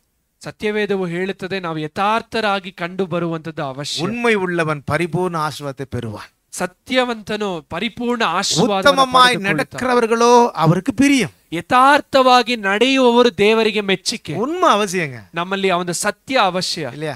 இது அவசியம், உண்மை அவசியம். ಸತ್ಯವಾಗಿ ಜೀವಿಸುವಂತದ್ದು ಅವಶ್ಯ. உண்மை அப்படின்ற வார்த்தைக்கு என்ன பொருள்னா, நம்முடைய வாயின் வார்த்தையும் இருதயத்தின் நினைவும் ஒரೇ மாதிரி. ಅಂದ್ರೆ ಸತ್ಯ ಎಂದು ಹೇಳುವಾಗ ನಮ್ಮ ಬಾಯಿಯ ಮಾತು, ನಮ್ಮ ಹೃದಯದ ಯೋಚನೆಗಳು ಒಂದೇ ಆಗಿರಬೇಕು. சரியா? தேவனுக்கு நம்ம உண்மையா இருந்தா, ದೇವರ ಮುಂಭಾಗವಾಗಿ ನಾವು ಯಥಾರ್ಥರಾಗಿದ್ದರೆ, ಮನುಷ್ಯರಿಗೆ ಮುಂಭಾಗ ಉண்மையா, ಮನುಷ್ಯರ ಮುಂಭಾಗವಾಗಿಯೂ ನಾವು ಯಥಾರ್ಥವಾಗಿರುತ್ತೇವೆ. சரியா? கரெக்டா? உண்மையா இருந்தா அவங்கிட்ட ஒரு தப்பு கண்டுபிடிக்க முடியல. ದಾನಿಯೇಲನ ಬಳಿಯಲ್ಲಿ ಯಾವ ತಪ್ಪನ್ನು ಅವರು ಹೊರಿಸೋದಕ್ಕೆ ಕಾರಣ ಸಿಕ್ಕಲಿಲ್ಲ. அவன் கர்த்தரை விசுவாசித்ததனாலே ஜெபித்தான். ಅವನು ದೇವರ ಮೇಲೆ ನಂಬಿದ್ದರಿಂದ ದೇವರ ಬಳಿಯಲ್ಲಿ ಪ್ರಾರ್ಥಿಸಿದನು. அவன் விசுவாசித்தபடியே வாழ்ந்தான். ಅವನು ನಂಬಿದ ಹಾಗೆಯೇ ಜೀವಿಸಿದನು. அப்ப அவன் எப்படி வாழ்ந்தான்? ಅವನು ಹೇಗೆ ಜೀವಿಸಿದನು? உண்மையா வாழ்ந்தான். ಅವನು ಯಥಾರ್ಥವುಳ್ಳವನಾಗಿ ಜೀವಿಸಿದನು. ದಾನಿಯೇಲ್ பொய் சொல்லிருக்க மாட்டார். ದಾನಿಯೇಲನು ಸುಳ್ಳು ಹೇಳಿರುವುದಿಲ್ಲ. கரெக்டா? ஆமாவா இல்லீங்களா? அப்ப பொய் சொல்லாதவன் யாரு?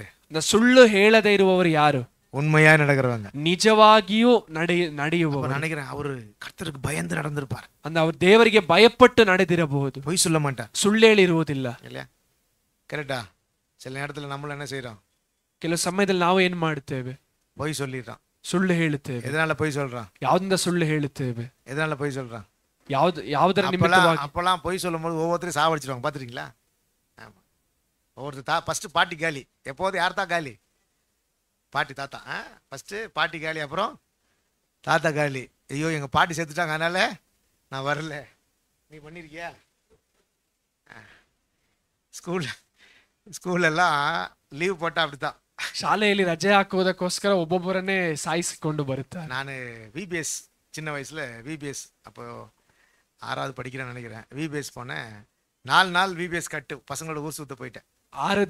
ಬೋಧಕರು ಒಂದು 6ನೇ ತರಗತಿಯಲ್ಲಿ ಇರುವಾಗ VBSಗೆ ಹೋಗುವುದನ್ನ ಬಿಟ್ಟು 4 ದಿವಸ ಬಿಟ್ಟು ಬೇರೆ ಕಡೆ ಹೋದ.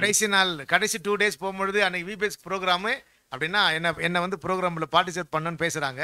அவன் ப்ரோக்ராமுக்கு சேர்த்துக்குங்க, பீட்டரை சேர்த்துக்கிடுங்க சொல்லும்போது, இல்லை மாதிரி இவன் 4 நாளாக வரல அப்படின்னு சொன்ன ஒருத்தர் வந்து சொல்லாமல் நான் வந்து போய் பொண்ணுன்னு சொன்னேன். எனக்கு ஜுரம் 4 நாளாக எனக்கு உடம்பு சரியில்லை அப்படின்னு சொல்லிட்டேன். ಅಲ್ಲಿ ಕೊನೆ 2 ದಿವಸಗಳ ಕಾರ್ಯಕ್ರಮದಲ್ಲಿ ಬೋಧಕರನ್ನ ಸೇರಿಸಿಕೊಳ್ಬೇಕೆಂದು ಮಾತಾಡುವಾಗ ಅವ್ರು ಹೇಳಿದ್ರು 4 ದಿವಸ ಬಂದಿಲ್ಲ ಅಂತ. ಅಂದ ಬೋಧಕರು ಹೋಗಿ ಹೇಳಿದ್ರು ನನ್ನ 4 ದಿವಸದಿಂದ ಜ್ವರ ಅಂತ.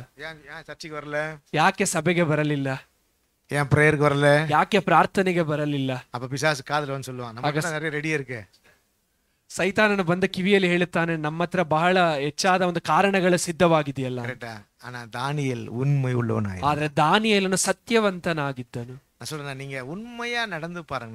நாம உண்மையா நடந்து பார்ப்போமே, அப்போ ದೇವ ಆಶೀರ್ವಾದ ನಮ್ಮ ಬಿಟ್ಟು ತಪ್ಪಿ ಹೋಗ. ನಾವು ಸತ್ಯವಂತರಾಗಿ ನಡೆದುಕೊಳ್ಳುವಾಗ ದೇವರ ಆಶೀರ್ವಾದವು ನಮ್ಮಿಂದ ತಪ್ಪಿ ಹೋಗುವುದಿಲ್ಲ. ஹல்லேலூயா. அப்போ ஏன் அவனை குற்றம் கண்டுபிடிக்க முடியலன்னா, அவன் எல்லா விதத்திலும் ಉண்மையா இருந்தான். ಯಾಕೆ ದಾನಿಯೇಲನ ಬಳಿಯಲ್ಲಿ ಯಾವುದೇ ತಪ್ಪನ್ನು ಅವರು ಕಂಡು ಹಿಡಿಯೋದಕ್ಕೆ ಸಾಧ್ಯವಾಗಲಿಲ್ಲವೆಂದರೆ ಅವನು ಎಲ್ಲ ವಿಷಯದಲ್ಲಿಯೂ ಸತ್ಯವಂತನಾಗಿದ್ದನು. ஹல்லேலூயா. ಹಲ್ಲೆಲೂಯಾ. ಹಾಗೇನಾல தான் அவன் மேல குற்றம் கண்டுபிடிக்க முடியல. ಆದ್ಮೇಲೆ ಅವನ ಮೇಲೆ ಯಾವುದೇ ತಪ್ಪನ್ನು ಅವರು ಹುಡುಕೋದಕ್ಕೆ ಸಾಧ್ಯವಾಗಲಿಲ್ಲ. நீங்க பாத்தீங்கன்னா 22ஆம் வசனம், 22ஆம் வசனத்துல, சிங்கங்கள் என்னை சேதப்படுத்தாதபடிக்கு தேவன் தம்முடைய தூதனை அனுப்பி அவைகளின் வாயை கட்டி போட்டார். கவனிங்க, தானியேல் சொல்றார், சாட்சி சொல்றாரு, கட்டி போட்டார். அது எப்படின்னா, ஏனென்றால் அவருக்கு முன்பாக நான் குற்றமற்றவனாய் காணப்பட்டேன். என்ன சாட்சி? அல்லேலூயா. ನನ್ನ ದೇವರು ತನ್ನ ದೂತನನ್ನು ಕಳುಹಿಸಿ ಸಿಂಹಗಳ ಬಾಯಿಗಳನ್ನು ಬಂಧಿಸಿದನು, ಅವುಗಳಿಂದ ನನಗೆ ಯಾವ ಹಾನಿಯೂ ಆಗಲಿಲ್ಲ, ಏಕೆಂದರೆ ಆತನ ದೃಷ್ಟಿಗೆ ನಾನು ನಿರ್ಮಲನಾಗಿ ಕಂಡು ಬಂದೆನು. ஆச்சரியமான அவர் சொல்றாரு, ஏன் அந்த சிங்கம் என்ன தொடல? ಯಾಕೆ ಆ ಸಿಂಹವು ನನ್ನ ಮುಟ್ಟಲಿಲ್ಲ? அவருக்கு முன்பாக உண்மையா இருக்கிறேன். ನಾನು ದೇವರ ಮುಂದೆ ನಿರ್ಮಲನಾಗಿದ್ದೇನೆ. நம்முடைய தோல்விக்கு, நம்முடைய வேதனைக்கு, கஷ்டத்திற்கு காரணம் நம்ம கிட்ட இருக்கிற தப்பு.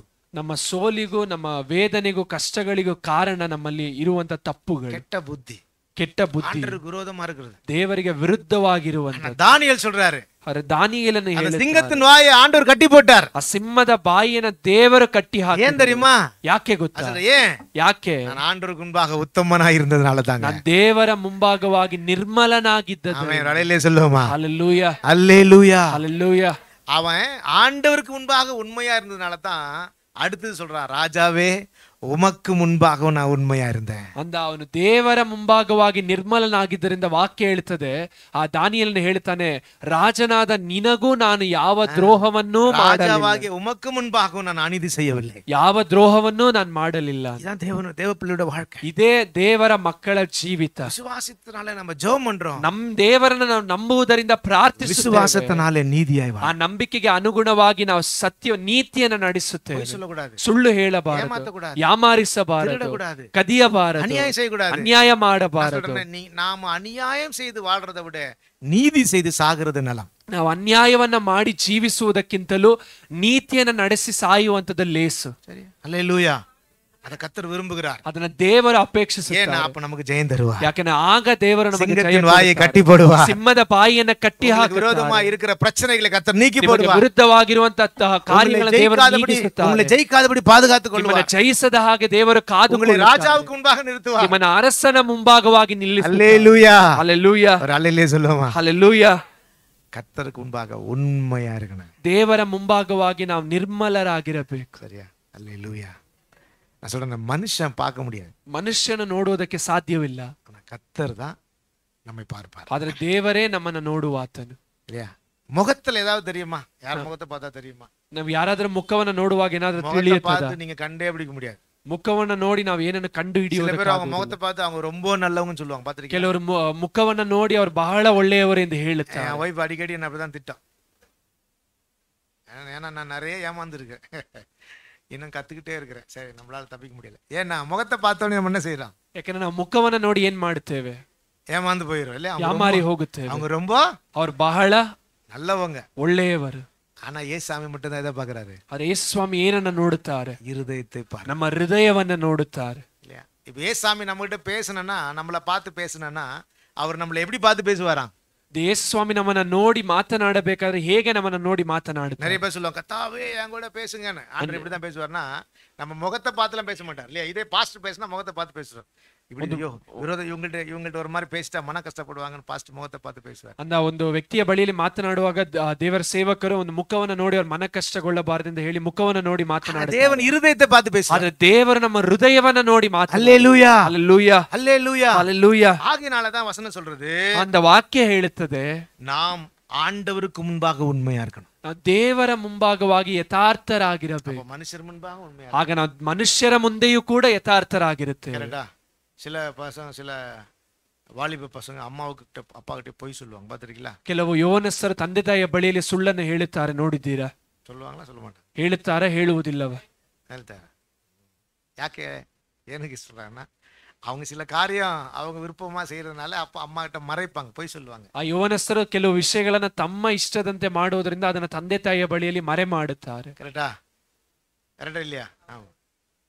ஆனா கர்த்தருடைய பிள்ளைகள் கர்த்தருக்கு முன்பாக உண்மையா இருப்பாங்க. ಆದ್ರೆ ಕರ್ತನ ಮಕ್ಕಳು ಕರ್ತನ ಮುಂದೆ ಯಥಾರ್ಥ ಉಳ್ಳವರಾಗಿರುತ್ತಾರೆ. தானியேல் ராஜாவுக்கு உண்மையா இருந்தான். ದಾನಿಯೇಲನು ಅರಸನ ಮುಂದೆಯೂ ಕೂಡ ಯಥಾರ್ಥನಾಗಿದ್ದ. தானியேல் வந்து அந்த அபிஷியல்ஸ், அந்த ராஜாவுடைய பிரதானில அவன் ஒருத்தன். ಯಾಕಂದ್ರೆ ದಾನಿಯೇಲನು ಆ ಒಂದು ಅರಸನ ಬಳಿಯಲ್ಲಿ ಎಲ್ಲಾ ಪ್ರಧಾನರ ಬಳಿಯಲ್ಲಿ ಅವನು.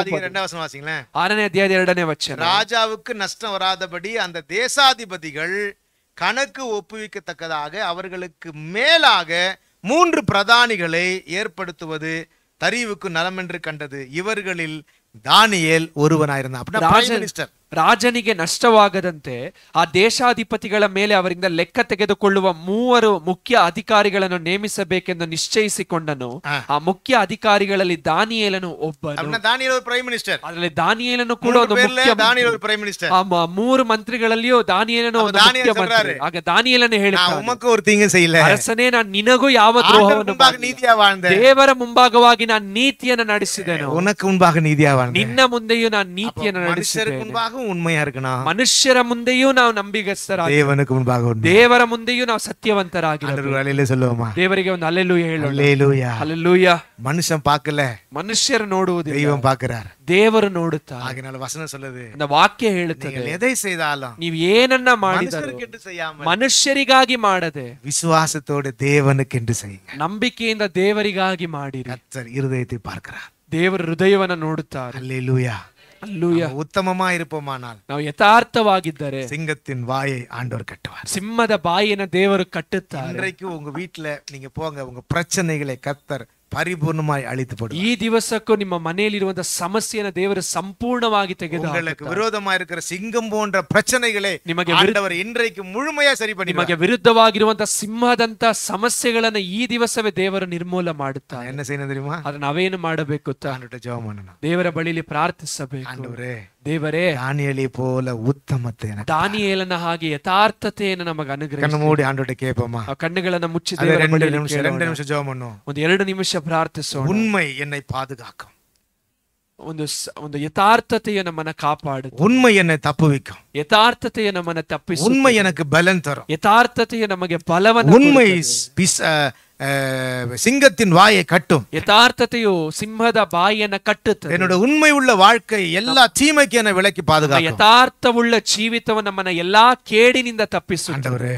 ದೇವರೇ, என்னை உண்மை உள்ளவனாய் மாற்று. ನಮ್ಮನ್ನ ಯಥಾರ್ಥವುಳ್ಳವರಾಗಿ ಮಾರ್ಪಡಿ. நான் ஏன் போய் சொல்லணும்? ನಾವು ಯಾಕೆ ಸುಳ್ಳು? நான் ஏன் மறைக்கணும்? ಯಾಕೆ ನಾವು ஏமாத்தணும்? ಯಾಕೆ ಯಾಮಾರಿಸಬೇಕು? பிசாசனுடைய குணம் ಅದು ಸೈತಾನನ ಗುಣ. ದೇವರೇ, உண்மையா இருக்க எனக்கு உதவி செய்ய. ನಾನು ಯಥಾರ್ಥವುಳ್ಳವನಾಗಿರುವಂತ ಸಹಾಯ. தானியேலுடைய பலன், ದಾನಿಯೇಲನ ಬಲವು அவனுடைய உண்மையில இருந்துச்சு. ಅವನ ಯಥಾರ್ಥತೆಯಲ್ಲಿ ಅಡಕವಾಗಿ. அவன் சொன்னான், நான் குற்றமற்றவனாய் இருந்தபடினாலே, ಅವನು ಹೇಳುತ್ತಾನೆ, ನಾನು ನಿರ್ಮಲನಾಗಿದ್ದರಿಂದ எனக்கு ஒரு கேடுமே வரல, ಯಾವ ಹಾನಿಯೂ ಆಗಲಿಲ್ಲ. சிங்கத்தின் வாயை தேவன் கட்டி போட்டார். ಸಿಂಹದ ಬಾಯಿಯನ್ನು ದೇವರು ಕಟ್ಟಿ ಹಾಕಿದರು. ஆண்டவரே, எங்களை தாழ்த்துகிறோம். ದೇವರೇ, ನಮ್ಮನ್ನ ತಗ್ಗಿಸಿಕೊಳ್ಳುತ್ತೇವೆ. தானியேலை போல உருவாக்கும். ದಾನಿಯೇಲನ ಹಾಗೆ ನಮ್ಮನ್ನ ರೂಪಿಸಿ விசுவாசத்தின் வாழ்க்கையை வாழ உதவி செய்யும். ನಂಬಿಕೆಯ ಜೀವಿತವನ್ನ ಜೀವಿಸುವಂತೆ ಸಹಾಯ ಮಾಡಿ. ಯೇಸುವಿನ ನಾಮದಲ್ಲಿ ಪಿತಾವೇ, ಯೇಸುವಿನ ಹೆಸರಿನಲ್ಲಿ ಪ್ರಾರ್ಥಿಸುತ್ತೇವೆ ತಂದೆ. ಆಮೆನ್. ಆಮೆನ್. ಮೂರನೆಯದಾಗಿ ಈ ವಿಕ್ಟರಿ ಬೈ ಫೈತ್, ನಂಬಿಕೆಯ ಮೂಲಕವಾಗಿ ದಾನಿಯೇಲನು ಜಯಶಾಲಿಯಾದ. ಮೊದಲಾவது விசுவாசமாய் வாழ்ந்தான். ಮೊದಲನೆಯದಾಗಿ விசுவாசித்து வாழ்ந்தான். ದೇವರನ್ನ ನಂಬಿ ಜೀವಿಸಿದನು. அதனால ஜெபம் பண்ணா, ಅಂತ ಪ್ರಾರ್ಥಿಸಿದನು. இரண்டாவது விசுவாசமாய் வாழ்ந்தான். ಎರಡನೆಯದಾಗಿ ನಂಬಿಕೆಗೆ ಅನುಗುಣವಾಗಿ ಜೀವಿಸಿದನು. உண்மையாய், குற்றமற்றவனாய், நீதியாய், ಯಥಾರ್ಥನಾಗಿ, ನಿರ್ಮಲನಾಗಿ, ಯಾವ ದ್ರೋಹವೂ ಇಲ್ಲದೆ ಜೀವಿಸಿದನು. ಮೂರನೆಯದಾಗಿ ಅವನ್ ವಿಶ್ವಾಸத்தினாலே ஜெயம் பெற்றவனாய், ಆತನ ನಂಬಿಕೆಯ ಮೂಲಕವಾಗಿ ಜಯ ಹೊಂದಿದವನಾಗಿ ಜೀವಿಸಿದನು. ಹಲ್ಲೆಲೂಯಾ. ஆகையாலே ಆದ್ದರಿಂದ 21 ವಚನ, 6ನೇ ಅಧ್ಯಾಯ 21ನೇ ವಚನದಿಂದ 26 ವರೆಗೂ, 6ನೇ ಅಧ್ಯಾಯದ 21ನೇ ವಚನದಿಂದ 26ನೇ ವಚನದವರೆಗೆ ನಿಮ್ಮ ಮನೆಗೆ ಹೋಗಿ ಓದಿ ನೋಡಿ. தானியேல் சொல்றார், ದಾನಿಯೇಲನು ಹೇಳುತ್ತಾರೆ, அப்பொழுது தானியேல், ராஜாவே நீர் வாழ்க அப்படின்னு சொன்ன பிறகு ராஜா கேட்கிறார், சிங்கங்கள் என்னை சேதப்படுத்தாதபடிக்கு தானியேல் சொல்றாரு, தேவன் தம்முடைய தூதனை அனுப்பி அவைகளின் வாயை கட்டி போட்டார். ஓகே, கவனிங்க, அப்போ ஆண்டவர் தானியேலுக்கு ஜெயம் தந்தார்னு ರಾಜಾವಿಗೆ அறிவிக்கிறான். அல்லேலூயா. ದಾನಿಯೇಲನಿಗೆ ದೇವರು ಜಯ ಕೊಟ್ಟಿದ್ದಾರೆ ಎಂದು ಹೇಳಿ ದಾನಿಯೇಲನ ಅರಸನಿಗೆ ಅದನ್ನ ತಿಳಿಸುತ್ತಾರೆ. ஏன்னா 20ஆம் வசனத்துல தானியேலை பார்த்து ஓடி வந்து கேக்குறார், சத்தமா கூப்பிடுறாரு. ಯಾಕಂದ್ರೆ 20ನೇ ವಚನದಲ್ಲಿ ಅರಸನು ಓಡಿ ಬಂದು ದುಃಖ ಧ್ವನಿಯಿಂದ ದಾನಿಯೇಲನನ್ನು ನೋಡಿ ಕೂಗುತ್ತಾರೆ, உன்னை தப்பிக்க வல்லவராயிருந்தாரா? ದಾನಿಯೇಲನೇ, ನಿನ್ನ ದೇವರು ಸಿಂಹದಿಂದ ನಿನ್ನನ್ನು ತಪ್ಪಿಸುವುದಕ್ಕೆ ಶಕ್ತನಾದನು. ஆமா, ಹೌದು, ஆண்டவர் எனக்கு ஜெயம் தந்தா, ದೇವರು ನನಗೆ ಜಯವನ್ನ ಕೊಟ್ಟಿದ್ದಾರೆ. சொல்லுவோமா? ಹಲ್ಲೆಲೂಯಾ. அப்படி கேட்கணும். நம்மள பார்த்து ஒரு கேள்வி. ಆ ರೀತಿಯಾಗಿ ನಮ್ಮನ್ನ ನೋಡಿ ಕೇಳಬೇಕು. ಡೈಲಿ ಆರಾಧಿக்கிறீங்க, ನೀವು ಅನುದಿನವೂ ಆರಾಧಿಸುತ್ತೀರಿ, ಉண்மையா இருக்கீங்க, ಅನುದಿನವೂ ನೀವು தேவன் உங்களை தப்பிக்க வல்லவராயிருந்தாரா? ದೇವರು ನಿಮ್ಮನ್ನ ತಪ್ಪಿಸುವುದಕ್ಕೆ ಶಕ್ತನಾದನು. ಧೈರ್ಯமா சொல்ல முடியும்? ಎಷ್ಟು ಜನ ಧೈರ್ಯವಾಗಿ ಹೇಳಬಹುದು, வாழ்க்கையில தேவன் என்னை தப்பிக்க வல்லவராயிருந்தார், ಜೀವಿತದಲ್ಲಿ ದೇವರು ನಮ್ಮನ್ನ ತಪ್ಪಿಸುವುದಕ್ಕೆ, என்னை ஆசீர்வதிக்க வல்லவராயிருந்தார், ನಮ್ಮನ್ನ ಆಶೀರ್ವದಿಸುವುದಕ್ಕೆ, என்னை உயர்த்த வல்லவராயிருந்தார், ನಮ್ಮನ್ನ ಮೇಲೆತ್ತುವುದಕ್ಕೆ ಶಕ್ತನಾದನು, ಮೇಲೆತ್ತಿ ನಿಲ್ಲಿಸುವುದಕ್ಕೆ ದೇವರು ಶಕ್ತನಾದನು. சிறப்பான அந்தஸ்து எனக்கு தர வல்லவராயிருந்தார். ಒಂದು ಅತ್ಯುನ್ನತವಾದಂತ ಒಂದು ಸ್ಥಾನವನ್ನ ದೇವರು ಕೊಡುವುದಕ್ಕೆ ಶಕ್ತನಾದನು. ವಿಶ್ವಾಸದಲ್ಲಿ ವೀರ, ಇದೇ ಒಂದು ನಂಬಿಕೆಯಲ್ಲಿ ನಾವು ತೋರಿಸುವಂತ ಒಂದು ವೀರ. ದಾನಿಯೇಲ್ ಅರಿವಿಚ, ದಾನಿಯೇಲನ ಅದನ್ನ ಪ್ರಕಟಪಡಿಸಿದನು, ತಪ್ಪುವಿಕೆ ವಲ್ಲವರಾಗಿರುತ್ತಾನೆ, ದೇವರು ನನ್ನನ್ನು ತಪ್ಪಿಸುವುದಕ್ಕೆ ಶಕ್ತನು ಎಂಬುದು. ಹಲ್ಲೆಲೂಯಾ. ದೇವ ಜನಮೇ, ದೇವರ ಜನರೇ, நாம் விசுவாசிப்போமானால், ನಾವು ದೇವರನ್ನ ನಂಬುವುದಾದರೆ, விசுவாசமாய் வாழ்வோமானால், ನಂಬಿಕೆಗೆ ಅನುಗುಣವಾಗಿ ಜೀವಿಸುವುದಾದರೆ, ಜಯಂ ಉங்களை ಬಿಟ್ಟು ತಪ್ಪಿಪೋ, ನಂಬಿಕೆಯ ಜಯವು ನಿಮ್ಮನ್ನ ಬಿಟ್ಟು ತಪ್ಪಿ ಹೋಗುವುದಿಲ್ಲ. ಆ ಜಯವು ನಿಮಗೆ ದೊರಕುತ್ತದೆ. ಪಕ್ಕದವರಿಗೆ ಕೈ ಕೊಟ್ಟು ಹೇಳಿರಿ, சும்மா வாய் மூட்டு கை கொடுக்கணும், அப்பனா கை கொடுக்கண்டா, உங்களுக்கு ஜெயம் கிடைக்கும், ನಿಮಗೆ ಜಯ ದೊರಕುತ್ತದೆ. உங்க தனிப்பட்ட வாழ்க்கையில கத்த ஜெயம் தருவார், ನಿಮ್ಮ ಪ್ರತ್ಯೇಕವಾದ ಜೀವಿತದಲ್ಲಿ ಜಯ ದೊರಕುತ್ತದೆ, ಕುಟುಂಬ வாழ்க்கையில கத்த ஜெயம் தருவார், ನಿಮ್ಮ ಕುಟುಂಬ ಜೀವಿತದಲ್ಲಿ ಜಯ ದೊರಕುತ್ತದೆ, உங்க வேலையில கத்த ஜெயம் தருவார், ಕೆಲಸದಲ್ಲಿ ಜಯ ದೊರಕುತ್ತದೆ, ಬಿಸಿನೆಸ್ ಲಾಂಡೋ ಜெயம் தருவார், ವ್ಯವಹಾರಗಳಲ್ಲಿ ಜಯ ದೊರಕುತ್ತದೆ. எப்போ?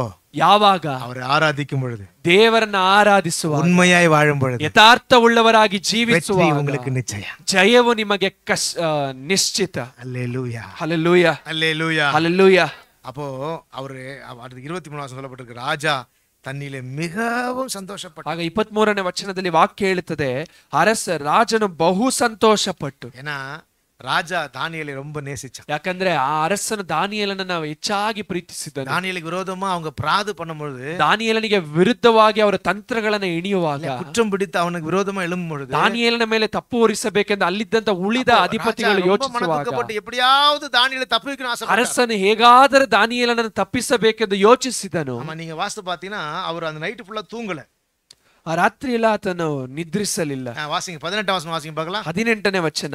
ಅನಂತರ ರಾಜನು ಅರಮನೆಗೆ ಹೋಗಿ ವಿನೋದ ವಾದ್ಯಗಳನ್ನು ತನ್ನ ಮುಂದೆ ತರಿಸದೆ ಉಪವಾಸವಾಗಿ ರಾತ್ರಿಯನ್ನು ಕಳೆದನು. ಅವನಿಗೆ ನಿದ್ರೆ ತಪ್ಪಿತು. ಏನ್ தெரியுமா? தானியேலை கெபில போடணும். ಯಾಕಂದ್ರೆ ದಾನಿಯೇಲನನ್ನ ಗವಿಯೊಳಗೆ ಹಾಕಬೇಕು. அப்ப தானியேலை கெபில போடுறதுக்கு ராஜாவுக்கு பிரியம் இல்ல. ದಾನಿಯೇಲನನ್ನ ಗವಿಯೊಳಗೆ ಹಾಕುವುದಕ್ಕೆ ಅರಸನಿಗೆ ಮೆಚ್ಚುಗೆ ಇಲ್ಲ. தானியேல் நல்லவன். ಯಾಕಂದ್ರೆ ದಾನಿಯೇಲನು ಒಳ್ಳೆಯವನು, ದಾನಿಯೇಲನು ಉತ್ತಮನು, ராஜாவுக்கு பிரியமான, ಅವನು ಅರಸನಿಗೆ ಪ್ರಿಯವುಳ್ಳವನು. ராஜாவுக்கு விரோதமா, அது தானியேலுக்கு விரோதமா ராஜாவிடத்துல பிரார்த்தனை சொன்னாங்க. ಅವರು ದಾನಿಯೇಲನಿಗೆ ವಿರುದ್ಧವಾಗಿ ಅರಸನ ಬಳಿಯಲ್ಲಿ ತಪ್ಪನ್ನ ಹೊರಿಸಿದರು. உங்களுக்கு விரோதமா என்ன பிரச்சனை எழும்பலாங்க? ನಿಮಗೆ ವಿರುದ್ಧವಾಗಿ ಏನು ಸಮಸ್ಯೆ ಇದ್ದರು, ಆಂಡವರು ಕೂಡ ಇರುತ್ತಾ உங்களுக்கு ತಪ್ಪಿಸುತ್ತಾರೆ. ದೇವರು ನಿಮ್ಮ ಸಂಗಡ ಇದ್ದರೆ ದೇವರು ನಿಮ್ಮನ್ನ ತಪ್ಪಿಸುತ್ತಾರೆ. ಹಲ್ಲೆಲೂಯಾ. ನೈಟ್ ಎಲ್ಲ ಪ್ಲಾನ್ பண்றான், ರಾತ್ರಿ ಎಲ್ಲ ಯೋಚಿಸುತ್ತಾರೆ. ದಾನಿಯೇಲ ಅದಕ್ಕೆ போடக்கூடாது, ದಾನಿಯೇಲನನ್ನು ಅದರೊಳಗೆ ಹಾಕಬಾರದು. சாப்பிடல, ಅವನು ತಿನ್ನಲಿಲ್ಲ. அப்புறம் நைட்ல எப்போது ராஜாக்கள் படுக்கும் பொழுது அவங்களுக்கு இசை வாசிச்சா தான் அவங்க படுப்பாங்க. ಆ ಅರಸರು ರಾತ್ರಿಯ ಸಮಯದಲ್ಲಿ ಮಲಗುವಾಗ ಒಂದು ವೀಣೆ ವಾದ್ಯಗಳನ್ನ ಊದಿ ಅದನ್ನ ಅಲ್ಲಿ ಯಾವ ಒಂದು ವಿನೋದ ವಾದ್ಯಗಳು ಒಳಗೆ ಬರಲಿಲ್ಲ ಎಂದು ವಾಕ್ಯ ಹೇಳುತ್ತದೆ. தூங்காம அப்படியே அவனுடைய புத்தியில அவன் மனசுல யோசிச்சிட்டே இருக்கிறான். ರಾತ್ರಿಯೆಲ್ಲ ಅವನು ನಿದ್ರಿಸದೆ ಅವನ ಮನಸ್ಸಿನಲ್ಲಿ ಯೋಚಿಸುತ್ತಿದ್ದನು. ஆனா அவனை குற்றம் பிடிச்சவங்க அவனை அது உள்ள போடணும்ன்றதுனால கட்டாயத்தை நிமித்தம் தானியேலை சிங்க கபில போட்டாங்க. ஆனா ராஜாவோட மனசுல ஒரு எண்ணம் இருந்துச்சு, அவன் ஜெபம் பண்ற கடவுள் அவனை காப்பாற்றுவார். அந்த ದಾನಿಯೇಲನಿಗೆ ವಿರುದ್ಧವಾಗಿ ಅಲ್ಲಿದ್ದಂತ ಉಳಿದ ಅಧಿಪತಿಗಳು ತಪ್ಪನ್ನ ಹೊರಿಸಿ ಅವನ ಸಿಂಹದ ಗವಿಯೊಳಗೆ ಹಾಕಿಸುವಂತೆ ತಂತ್ರವನ್ನ ರೂಪಿಸಿದರು.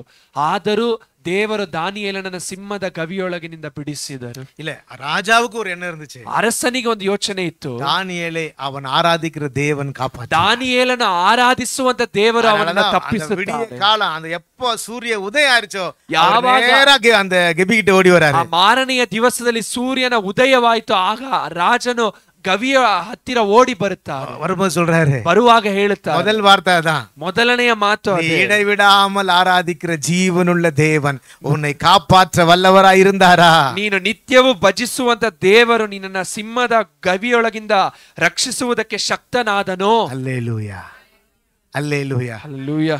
நீங்கள் ஆராதிப்பீர்களானால், துதிப்பீர்களானால், ஜெபிப்பீர்களானால், நீங்கள் கர்த்தரை விசுவாசித்து ஜெபமும் வேத வாசிப்பும் உங்க வீட்டுல உங்க தனிப்பட்ட வாழ்க்கையில இருக்குமானால், நீங்கள் இந்த உலகத்தையும் பாவத்தையும் தரித்திரத்தையும் பொல்லாப்பையும் ஜெயிக்கலாம். ನೀವು ದೇವರನ್ನ ನಂಬಿ ಪ್ರಾರ್ಥಿಸುವವರಾಗಿ ಆರಾಧಿಸುವವರಾಗಿ ದೇವರ ಸಂಗಡ ಅನ್ಯೋನ್ಯ ಉಳ್ಳವರಾಗಿ ಜೀವಿಸುವುದಾದರೆ ಈ ಲೋಕದಲ್ಲಿರುವಂತ ಪಾಪವನ್ನ, ಶಾಪವನ್ನ, ದರಿದ್ರವನ್ನ ಜಯಿಸಬಹುದು. ವಿಶ್ವಾಸದಲ್ಲಿ ಜಯ. ಅದೇ ನಂಬಿಕೆಯ ಮೂಲಕವಾಗಿ ನಮಗೆ ಸಿಗುವಂತ ಜಯವು. ದೇವರು ನಿಮಗೆ ಜಯವನ್ನು ಅನುಗ್ರಹಿಸುತ್ತಾರೆ. ನೀತಿವಂತರಿಗೆ ಬರುವ ಕಷ್ಟಗಳು ಅನೇಕವಿದ್ದರೂ ನೀನೇ ಬಿಡಿಸುವೆ. ಎಲ್ಲರೂ ಎದ್ದು ನಿಂತುಕೊಂಡು ದೇವರ ಸಮ್ಮುಖದಲ್ಲಿ ಒಪ್ಪಿಸಿಕೊಂಡು ಆಡೋಣ. ಬರುವ ಕಷ್ಟಗಳು ಅನೇಕವಿದ್ದರೂ ನೀನೇ ಬಿಡಿಸುವೆ. ಆಮೆನ್. ನನ್ನಲ್ಲಿ ನಿನ್ನ ವಾಗ್ದಾನ ತಪ್ಪುವುದೇ ಇಲ್ಲ. ಇಂದಿನ ಕಷ್ಟ ವೇದನೆ ಶಾಶ್ವತವೇ ಅಲ್ಲ. ನನ್ನಲ್ಲಿ ನಿನ್ನ ವಾಗ್ದಾನ ತಪ್ಪುವುದೇ ಇಲ್ಲ. ಇಂದಿನ ಕಷ್ಟ ವೇದನೆ ಶಾಶ್ವತವೇ ಅಲ್ಲ. ಆಶ್ರಯವು ನನ್ನಾಧಾರವೇ. ಎಲ್ಲರ ಚಪ್ಪಳ ತಟ್ಟಿ ಆಡ್ರಿ. ನಿಮಗೆ ನನ್ನ ಆರಾಧನೆ ಯೇಸುವೇ, ನಿನಗೆ ನನ್ನ ಆರಾಧನೆ. ಆಶ್ರಯವೇ ನನ್ನಾಧಾರವೇ, ನಿಮಗೆ ನನ್ನ ಆರಾಧನೆ. ಸಂತೋಷವಾಗಿ ಹಲ್ಲೆಲೂಯಾ. ಯೇಸುವೇ ನಮ್ಮ ಆರಾಧನೆ. ನೀತಿವಂತರಿಗೆ ಹಲ್ಲೆಲೂಯಾ. ನೀತಿವಂತರಿಗೆ ಬರುವ ಕಷ್ಟಗಳು ಅದು ಅನೇಕ ಇದ್ದರು ಪರವಲ್ಲ, ಭಯಪಡಬೇಡ. ನೀತಿವಂತರಿಗೆ ಬರುವ ಕಷ್ಟಗಳು ಅನೇಕವಿದ್ದರು ಏಸಪ್ಪ ನೀನೇ ಬಿಡಿಸುವೆ. ಹಲ್ಲೆಲೂಯಾ. ನನ್ನಲ್ಲಿ ನಿನ್ನ ವಾಗ್ದಾನ ತಪ್ಪುವುದೇ ಇಲ್ಲ. ಇಂದಿನ ಕಷ್ಟ ವೇದನೆ ಅದು ಶಾಶ್ವತವೇ ಅಲ್ಲ. பயப்படாதீங்க. இயேசு உங்க கஷ்டத்தை மாற்றுவார். இயேசு உங்க துக்கத்தை மாற்றுவார். உங்க தரித்திரத்தை மாற்றுவார். ಇಂದಿನ ಕಷ್ಟ ವೇದನೆ ಶಾಶ್ವತವೇ ಅಲ್ಲ. ಆಶ್ರಯವೇ ನನ್ನಾಧಾರವೇ, ನಿಮಗೆ ನನ್ನ.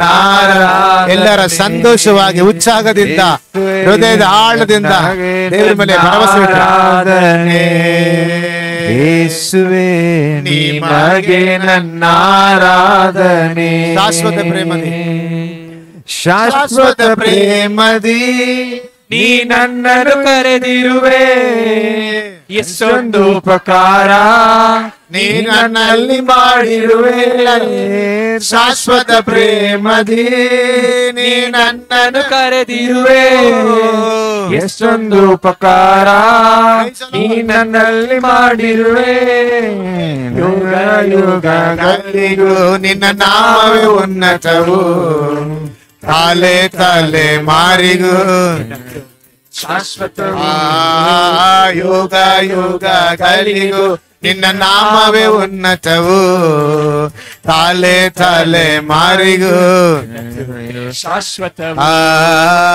ಆಶ್ರಯವೇ ನನ್ನಾಧಾರವೇ. ಅಪ್ಪ ನಿಮಗೆ ನನ್ನ ಆರಾಧನೆ. ಎಲ್ಲರ ಸಂತೋಷದಿಂದ ನೀವೇ ನನ್ನ ಆರಾಧನೆ ಅಪ್ಪ. ಆರಾಧನೆ ಉಸಿರಿರುವ ಉಸಿರಿರುವ ದಿನವೆಲ್ಲ ನಿನ್ನ ಆರಾಧನೆ ಮಾಡು. ಎಲ್ಲರ ಸಂತೋಷವಾಗಿ ಹೇಳ್ರಿ. ಉಸಿರಿರುವ ಬದುಕಿರುವ ಕ್ಷಣವೆಲ್ಲ ನಿನ್ನ ಎಂದೆಂದು ಕೊಂಡಾಡುವೆ. ನನ್ನ ಉಸಿರಿರುವ ದಿನವೆಲ್ಲ ದೇವರೇ, ನನ್ನ ಉಸಿರಿರುವ ದಿನವೆಲ್ಲ ಆರಾಧನೆ ಮಾಡುವೆ. ಓ ರಬಲ ರದ ರಬ ಶಬ ಬದುಕಿರುವ ಓ ರಿಬಲ ರದ ರಬ ನಿನ್ನ ಎಂದೆಂದು ಕೊಂಡಾಡುವೆ. ಆಶ್ರಯವೇ ಆಶ್ರಯವೇ ಆಧಾರ. ಓ ರಬಲ ರದ ರಬ ಶಂಬಲ ರದ ರಬ. ದೇವರ ಆವಿಯಾನವರು ಪರಿಶುದ್ಧ ಆತ್ಮನು ನಿನ್ನ ಮಕ್ಕಳನ್ನು ದೇವರೇ ಆರಾಧಿಸುವಂತ ಮಕ್ಕಳಾಗಿ ತುಂಬಿಸುವ ಆರಾಧನೆ. ಆಶ್ರಯವೇ ನನ್ನಾಧಾರವೇ, ನಿಮಗೆ ನನ್ನಾರಾಧನೆ. ಯೇಸುವೇ, ನಿಮಗೆ ನನ್ನಾರಾಧನೆ. ನೀತಿವಂತರಿಗೆ ನೀತಿವಂತರಿಗೆ ಬರುವ ಕಷ್ಟಗಳು ಅನೇಕವಿದ್ದರು ನೀತಿವಂತರಿಗೆ ದೊಡ್ಡ ಬಿಡುಗಡೆ ಯೇಸಪ್ಪ ನಿಮ್ಮ ಜನರ ಮಕ್ಕಳಲ್ಲಿ ಉಂಟಾಗಲಿ. ಆರಾಧನೆ ಸಮಯದಲ್ಲಿ ನಿನ್ನ ಮಕ್ಕಳನ್ನು ಬಿಡಿಸುತ್ತೇವೆ. ಯೇಸುವಿನ ನಾಮದಲ್ಲಿ, ಯೇಸುವಿನ ನಾಮದಲ್ಲಿ. ಕಷ್ಟ ವೇದನೆಯೇ ಶಾಶ್ವತವೇ ಅಲ್ಲ,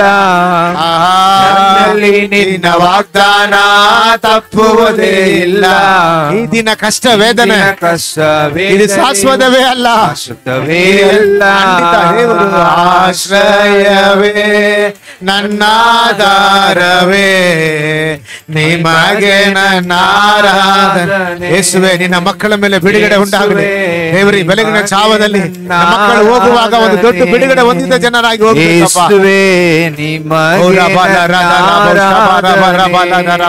ಎಲ್ಲ ಅನ್ಯ ಭಾಷೆಯಿಂದ ದೇವರಿಗೆ ಸ್ತೋತ್ರ ಮಾಡ್ರಿ.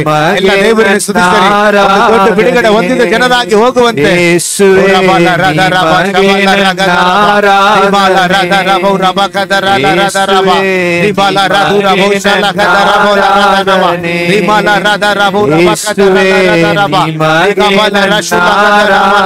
ದೇವರೇ ಒಂದು ಬಿಡುಗಡೆ ಉಂಟಾಗಲಿ. ಯೇಸುವಿನ ನಾಮದಲ್ಲಿ ಜನರಿಗೆ ಒಂದು ದೊಡ್ಡ ಬಿಡುಗಡೆ ಉಂಟಾಗಲಿ. ನಿನ್ನ ಮಕ್ಕಳ ಬಿಡುಗಡೆ ಹೊಂದಬೇಕು. ಎಲ್ಲ ದರಿದ್ರ ಕಾರ್ಯಗಳು, ಬಡತನ ಕಾರ್ಯಗಳು ಯೇಸುವಿನ ನಾಮದಲ್ಲಿ ನೀಗಲಿ. ಸಿಂಹದಾಗ ಇರುವ ಎಲ್ಲ ಕಷ್ಟಗಳು, ದುಃಖಗಳು, ಎಲ್ಲ ವೇದನೆಗಳು, ಎಲ್ಲ ಪ್ರಾಬ್ಲಮ್ಸ್ ಯೇಸುವಿನ ನಾಮದಲ್ಲಿ ಕಟ್ಟಲ್ಪಡಲಿ. ಯೇಸುವಿನ ನಾಮದಲ್ಲಿ ಬಂಧಿಸಲ್ಪಡಲಿ. ಜನರಿಗೆ ಬಿಡುಗಡೆ ಉಂಟಾಗಲಿ ಅಪ್ಪ, ಜನರಿಗೆ ಬಿಡುಗಡೆ ಉಂಟಾಗಲಿ ಅಪ್ಪ. ಹೌದು ದೇವರೇ. ಓ ರಬಲ ರದ ರದ ರದ ನಮ ಮಮ ರಗದ ನನ್ನ ರಿಬಲ ರದ ರದ ರದ ರಬ ಶಲಗದ ರಬ. ಆಮೆನ್. ದಾನಿಯೇಲೇ, ನೀ ಎಡಬಿಡದೆ ಆರಾಧಿಸುವಂತ ದೇವರು ನಿನ್ನನ್ನು ಸಿಂಹದ ಮಧ್ಯದಲ್ಲಿ ನಿನ್ನನ್ನು ಕಾಪಾಡುವುದಕ್ಕೆ ಶಕ್ತನಾಗಿದ್ದೇನೋ ಎಂದು ಕೇಳುವಾಗ ದೇವರೇ, ದಾನಿಯೇಲ ಹೇಳಿದ, ಹೌದು ರಾಜ, ಹೌದು ರಾಜ, ನಾನು ಆರಾಧಿಸುವಂತ ದೇವರು ನನ್ನನ್ನು ಸಿಂಹದ ಬಾಯಿನಿಂದ ತಪ್ಪಿಸಿದ್ದಾನೆ. ಹಲ್ಲೆಲೂಯಾ. ಪ್ರಿಯ ಜನರೇ, ಎಲ್ಲರ ಕಣ್ಣುಗಳನ್ನು ಮುಚ್ಚಿ ದೇವ ಸಮೂಹದಲ್ಲಿ ಕೇಳ್ರಿ. ದೇವರೇ, ನಮಗೆ ವಿರುದ್ಧವಾಗಿರುವ ಸಿಚುವೇಶನ್ ಸಿಂಹದ ಹಾಗೆ ನಮ್ಮನ್ನು ನುಂಗಿಸಿ ಬಿಡಬೇಕು. ನಾವು ಅಳಿದು ಹೋಗುವಂತೆ ನಮಗೆ ವಿರುದ್ಧವಾಗಿ ನಿಲ್ಲುವಂತ ಕಾರ್ಯಗಳು ನಾವು ನೋಡುತ್ತೇವೆ. ದೇವರೇ, ಇದುವರೆಗೆ ನಾವು ಪ್ರಾರ್ಥನೆ ಮಾಡುತ್ತಾ ಇದ್ದೇವೆ. ಕುಟುಂಬ ರಕ್ಷಣೆಗಾಗಿ, ಆತ್ಮ ಪ್ರೇರೇಪಣೆಗಾಗಿ, ಶಾರೀರ ಸುಖಕ್ಕಾಗಿ ನಾವು ಪ್ರಾರ್ಥನೆ ಮಾಡುತ್ತಾ ಇದ್ದೇವೆ ಅಪ್ಪ. ನಮ್ಮ ಅಗತ್ಯಗಳೆಲ್ಲ ಪೂರೈಸಬೇಕೆಂದು ಪ್ರಾರ್ಥನೆ ಮಾಡುತ್ತಾ ಇದ್ದೇವೆ. ದೇವರೇ, ನಮಗೆ ವಿರುದ್ಧವಾಗಿರುವ ಸಿಂಹದ ಆಗಿರುವ ಕಾರ್ಯಗಳು, ಬೆಂಕಿಯಾಗಿರುವ ಕಾರ್ಯಗಳು ನಾವು ಎಡಬಿಡದೆ ಆರಾಧಿಸುವ ದೇವರಿಂದ ನಾನು ತಪ್ಪಿಸುವುದಕ್ಕೆ ಆಗುವುದು, ನಾನು ತಪ್ಪಿಸುವುದಕ್ಕೆ ಆಗುವುದು. ಅವರು ನನ್ನನ್ನು ತಪ್ಪಿಸುವಂತವನಾಗಿದ್ದಾನೆ. ಅಲ್ಲೆಲ್ಲೂ ಎಲ್ಲರ ಚಪ್ಪಾಳೆ ತಟ್ಟಿ ದೇವರಿಗೆ ಸ್ತೋತ್ರ ಮಾಡ್ರಿ. ನನ್ನನ್ನು ಆತನು ತಪ್ಪಿಸುವಂತವನಾಗಿದ್ದಾನೆ. ನಾನು ಎಡಬಿಡದೆ ಆರಾಧಿಸುವಂತ ದೇವರು ಇದೆಲ್ಲ ಕಾರ್ಯಗಳಿಂದ ನನ್ನನ್ನು ಬಿಡಿಸುವಂತವನಾಗಿದ್ದಾನೆ. ಅಲ್ಲೆಲ್ಲೂಯ. ಭಯಪಡಬೇಡ ದೇವ ಜನರೇ, ಕುಂದಿ ಹೋಗಬೇಡ ದೇವ ಜನರೇ. ನಾವು ಹೀಗೆ ಇರ್ತೇವಾ, ನಮ್ಮ ಪರಿಸ್ಥಿತಿ ಹೀಗೇ ಇರುತ್ತದಾ ಎಂದು ಹೆದರಬೇಡ್ರಿ. ಅಳಬೇಡ್ರಿ, ದುಃಖಿಸಬೇಡ್ರಿ. ನೀವು ಆರಾಧಿಸುವಂತ ದೇವರು ನಿಮ್ಮನ್ನು ಸಿಂಹದ ಬಾಯಿನಿಂದ ತಪ್ಪಿಸುವುದಕ್ಕೆ ಶಕ್ತನ. ನೀವು ಆರಾಧಿಸುವಂತ ದೇವರು, ಎಡಬಿಡದೆ ಆರಾಧಿಸುವಂತ ದೇವರು ಬೆಂಕಿಯಿಂದ ನಿನ್ನನ್ನು ತಪ್ಪಿಸುವುದಕ್ಕೆ ಶಕ್ತನಾಗಿದ್ದಾರೆ. ಧೈರ್ಯವಾಗಿರಿ. ಇನ್ನು ನಿನ್ನ ನಂಬಿಕೆಯೊಂದಿಗೆ ಧೈರ್ಯವನ್ನು ಕೂಡಿಸಿಕೊಳ್ಳ್ರಿ. ಇನ್ನು ಹೆಚ್ಚಾಗಿ ದೇವರನ್ನು ಆರಾಧನೆ ಮಾಡ್ರಿ. ಆತನ ವಾಗ್ದಾನಗಳು ನಮಗೆ ಸ್ವಂತವಾಗುವಂತೆ ಜಯವಾಗಿ ನಮ್ಮನ್ನು ನಿಲ್ಲಿಸುವಂತವರಾಗಿದ್ದಾನೆ. ಈ ದಿನ ಕಷ್ಟ ವೇದನೆ ಶಾಶ್ವತ ಇಲ್ಲ. ಈ ದಿನ ಕಷ್ಟಗಳು, ದುಃಖಗಳು, ವೇದನೆಗಳು, ಪರಿಸ್ಥಿತಿಗಳು ಶಾಶ್ವತ ಇಲ್ಲ. ದೇವರು ಕೊಟ್ಟಿದ್ದ ವಾಗ್ದಾನ ನಿಮ್ಮಲ್ಲಿ ನೆರವೇರುತ್ತದೆ.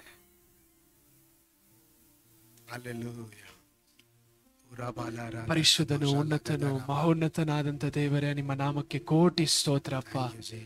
ಕೇಳಿದ ವಾಕ್ಯಕ್ಕೆ ನಮ್ಮನ್ನೇ ನಾವು ಒಪ್ಪಿಸಿಕೊಡುತ್ತೇವೆ ದೇವರೇ. ದಾನಿಯೇಲನ ಜೀವಿತ ಎಷ್ಟು ಒಂದು ಉತ್ತಮ ಮಾದರಿಯುಳ್ಳಂತ ಒಂದು ಜೀವಿತ ದೇವರೇ. ಕ್ರಿಸ್ತನ ಮಕ್ಕಳಾಗಿರುವಂತ ನಮಗೆ ಒಂದು ಸವಾಲನ್ನು ಒಡ್ಡುವಂತ ಒಂದು ಜೀವಿತ ದೇವರೇ. ವಾಕ್ಯ ಹೇಳುತ್ತದೆ, ಅವನ ಮೇಲೆ ತಪ್ಪು ಹೊರಿಸುವುದಕ್ಕೆ ಅಲ್ಲಿದ್ದಂತ ಉಳಿದ ಅಧಿಪತಿಗಳು ಎಷ್ಟೇ ಪ್ರಯತ್ನಿಸಿದರೂ ಕೂಡ ಅವನ ಬಳಿಯಲ್ಲಿ ಆಲಸ್ಯವೂ ಇಲ್ಲ, ಅವನ ಬಳಿಯಲ್ಲಿ ಅಕ್ರಮವೂ ಸಿಕ್ಕಲಿಲ್ಲ ಎಂಬುದಾಗಿ ವಚನ ಹೇಳುತ್ತೆ ಅಪ್ಪ. ನಮ್ಮ ಜೀವಿತವನ್ನ ನಾವು ಶೋಧಿಸಿ ನೋಡುತ್ತೇವೆ ದೇವರೇ. ನಮ್ಮ ಬಳಿಯಲ್ಲಿ ಆಲಸ್ಯವೂ ಇದೆ, ಲೇಸಿನೆಸ್ಸೂ ಇದೆ ದೇವರೇ. ಅಪ್ಪ, ಕೆಲವು ವಿಷಯಗಳಲ್ಲಿ ಅಕ್ರಮವೂ ಅನೀತಿಯೂ ಇದೆ ಅಪ್ಪ. ಅದನ್ನು ನಿಮ್ಮ ಮುಂದೆ ನಾವು ಒಪ್ಪಿಕೊಳ್ಳುತ್ತೇವೆ ದೇವರೇ. ಕರ್ತನೆ, ದಾನಿಯೇಲನನ್ನ ದೇವರು ನಂಬಿಗಸ್ತನಾಗಿ, ನಂಬಿಕೆಗೆ ಅನುಗುಣವಾಗಿ ನಡೆಯುವುದಕ್ಕೆ, ದೇವರಿಂದ ಮಾಡುವುದಕ್ಕೆ ಸಾಧ್ಯವಾದರೆ ಅದೇ ದೇವರನ್ನ ನಾವೂ ಆರಾಧಿಸೋದರಿಂದ ನಮ್ಮನ್ನು ನೀತಿ ಉಳ್ಳವರಾಗಿ, ಯಥಾರ್ಥವುಳ್ಳವರಾಗಿ, ಜಯಶಾಲಿಗಳಾಗಿ, ಕರ್ತನಿಗೆ ಭಯಪಡುವ ಮಕ್ಕಳಾಗಿ ನಮ್ಮನ್ನು ಮಾರ್ಪಡಿಸೋದಕ್ಕೆ ನಿಮ್ಮಿಂದ ಸಾಧ್ಯ ದೇವರೇ. ಈ ವಾಕ್ಯಕ್ಕೆ ನಮ್ಮನ್ನು ಒಪ್ಪಿಸಿಕೊಡುತ್ತೇವೆ ಅಪ್ಪ ದೇವರೇ. ನಿಮ್ಮನ್ನು ನಂಬಿ ಜೀವಿಸುವಂತೆ ಸಹಾಯ ಮಾಡಿ. ಪ್ರಾರ್ಥನೆಯು ದೇವರ ವಾಕ್ಯಗಳನ್ನು ಧ್ಯಾನಿಸುವಂಥದ್ದು, ದೇವರೊಂದಿಗೆ ಅನ್ಯೋನ್ಯವಾಗಿ ಕಳೆಯುವಂಥ ಸಮಯ ನಮ್ಮ ಜೀವಿತದಲ್ಲಿ ಹೆಚ್ಚಾಗಲಿ ಎಂದು ನಾವು ಪ್ರಾರ್ಥಿಸುತ್ತೇವೆ. ಅದೇ ರೀತಿಯಾಗಿ ಅಪ್ಪ, ಆ ನಂಬಿಕೆಗೆ ಅನುಗುಣವಾಗಿ ದೇವರ ಮುಂದೆ ನಿರ್ಮಲವಾಗಿಯೂ, ಮನುಷ್ಯರ ಮುಂದೆ ಅಪ್ಪ ದೋಷವಿಲ್ಲದವರಾಗಿ, ದ್ರೋಹ ಮಾಡದವರಾಗಿ ಜೀವಿಸುವಂತೆ ನಮಗೆ ಕೃಪೆಯನ್ನು ಕೊಡಿ ಅಪ್ಪ. ನಂಬಿಕೆಯ ಮೂಲಕ ನಾವು ಜಯಶಾಲಿಗಳಾಗಿ ಹೊರಹೊಮ್ಮುವಂತೆ ಕೃಪೆಯನ್ನು ಕೊಡಿ ಎಂದು ನಾವು ಪ್ರಾರ್ಥಿಸ್ತೇವೆ. ನಿಮ್ಮ ಕರಗಳಲ್ಲಿ ಒಪ್ಪಿಸಿಕೊಡುತ್ತೇವೆ. ಕರ ಹಿಡಿದು ನಡೆಸಿ ಯೇಸುವಿನ ನಾಮದಲ್ಲಿ ಪ್ರಾರ್ಥಿಸ್ತೇವೆ ತಂದೆಯೇ. ದೇವರು ಪ್ರಾರ್ಥನೆ ಕೇಳಿದಕ್ಕಾಗಿ ಸ್ತೋತ್ರ ಮಾಡೋಣ. ನನ್ನ ಮನವೇ ಗೌರವನು ಕೊಂಡಾಡು, ಸರ್ವೇತರಗಳು ನಾಮವನ್ನು ಕೀರ್ತಿಸಿರಿ. ನನ್ನ ಮನವೇ ಗೌರವನು ಕೊಂಡಾಡು, ಆತನು ಮಾಡಿದ ಸಕಲ ಉಪಕಾರ ಮರವಿ. ತಂದೆಯಾದ ದೇವರ ಪ್ರೀತಿ, ಕರ್ತನಾದ ಯೇಸು ಕ್ರಿಸ್ತನ ಕೃಪೆ, ಪವಿತ್ರಾತ್ಮನಾದ ದೇವರ ಅನ್ಯೋನ್ಯತೆ ನಮ್ಮೊಂದಿಗೆ, ಲೋಕದಲ್ಲಿರುವ ಸಕಲ ಪರಿಶುದ್ಧ ಜನರೊಂದಿಗೆ ಕರ್ತನ ಬರೋನವರ ಇರಲಿ. ಆಮೇನ್. ಹಲ್ಲೆಲೂಯಾ.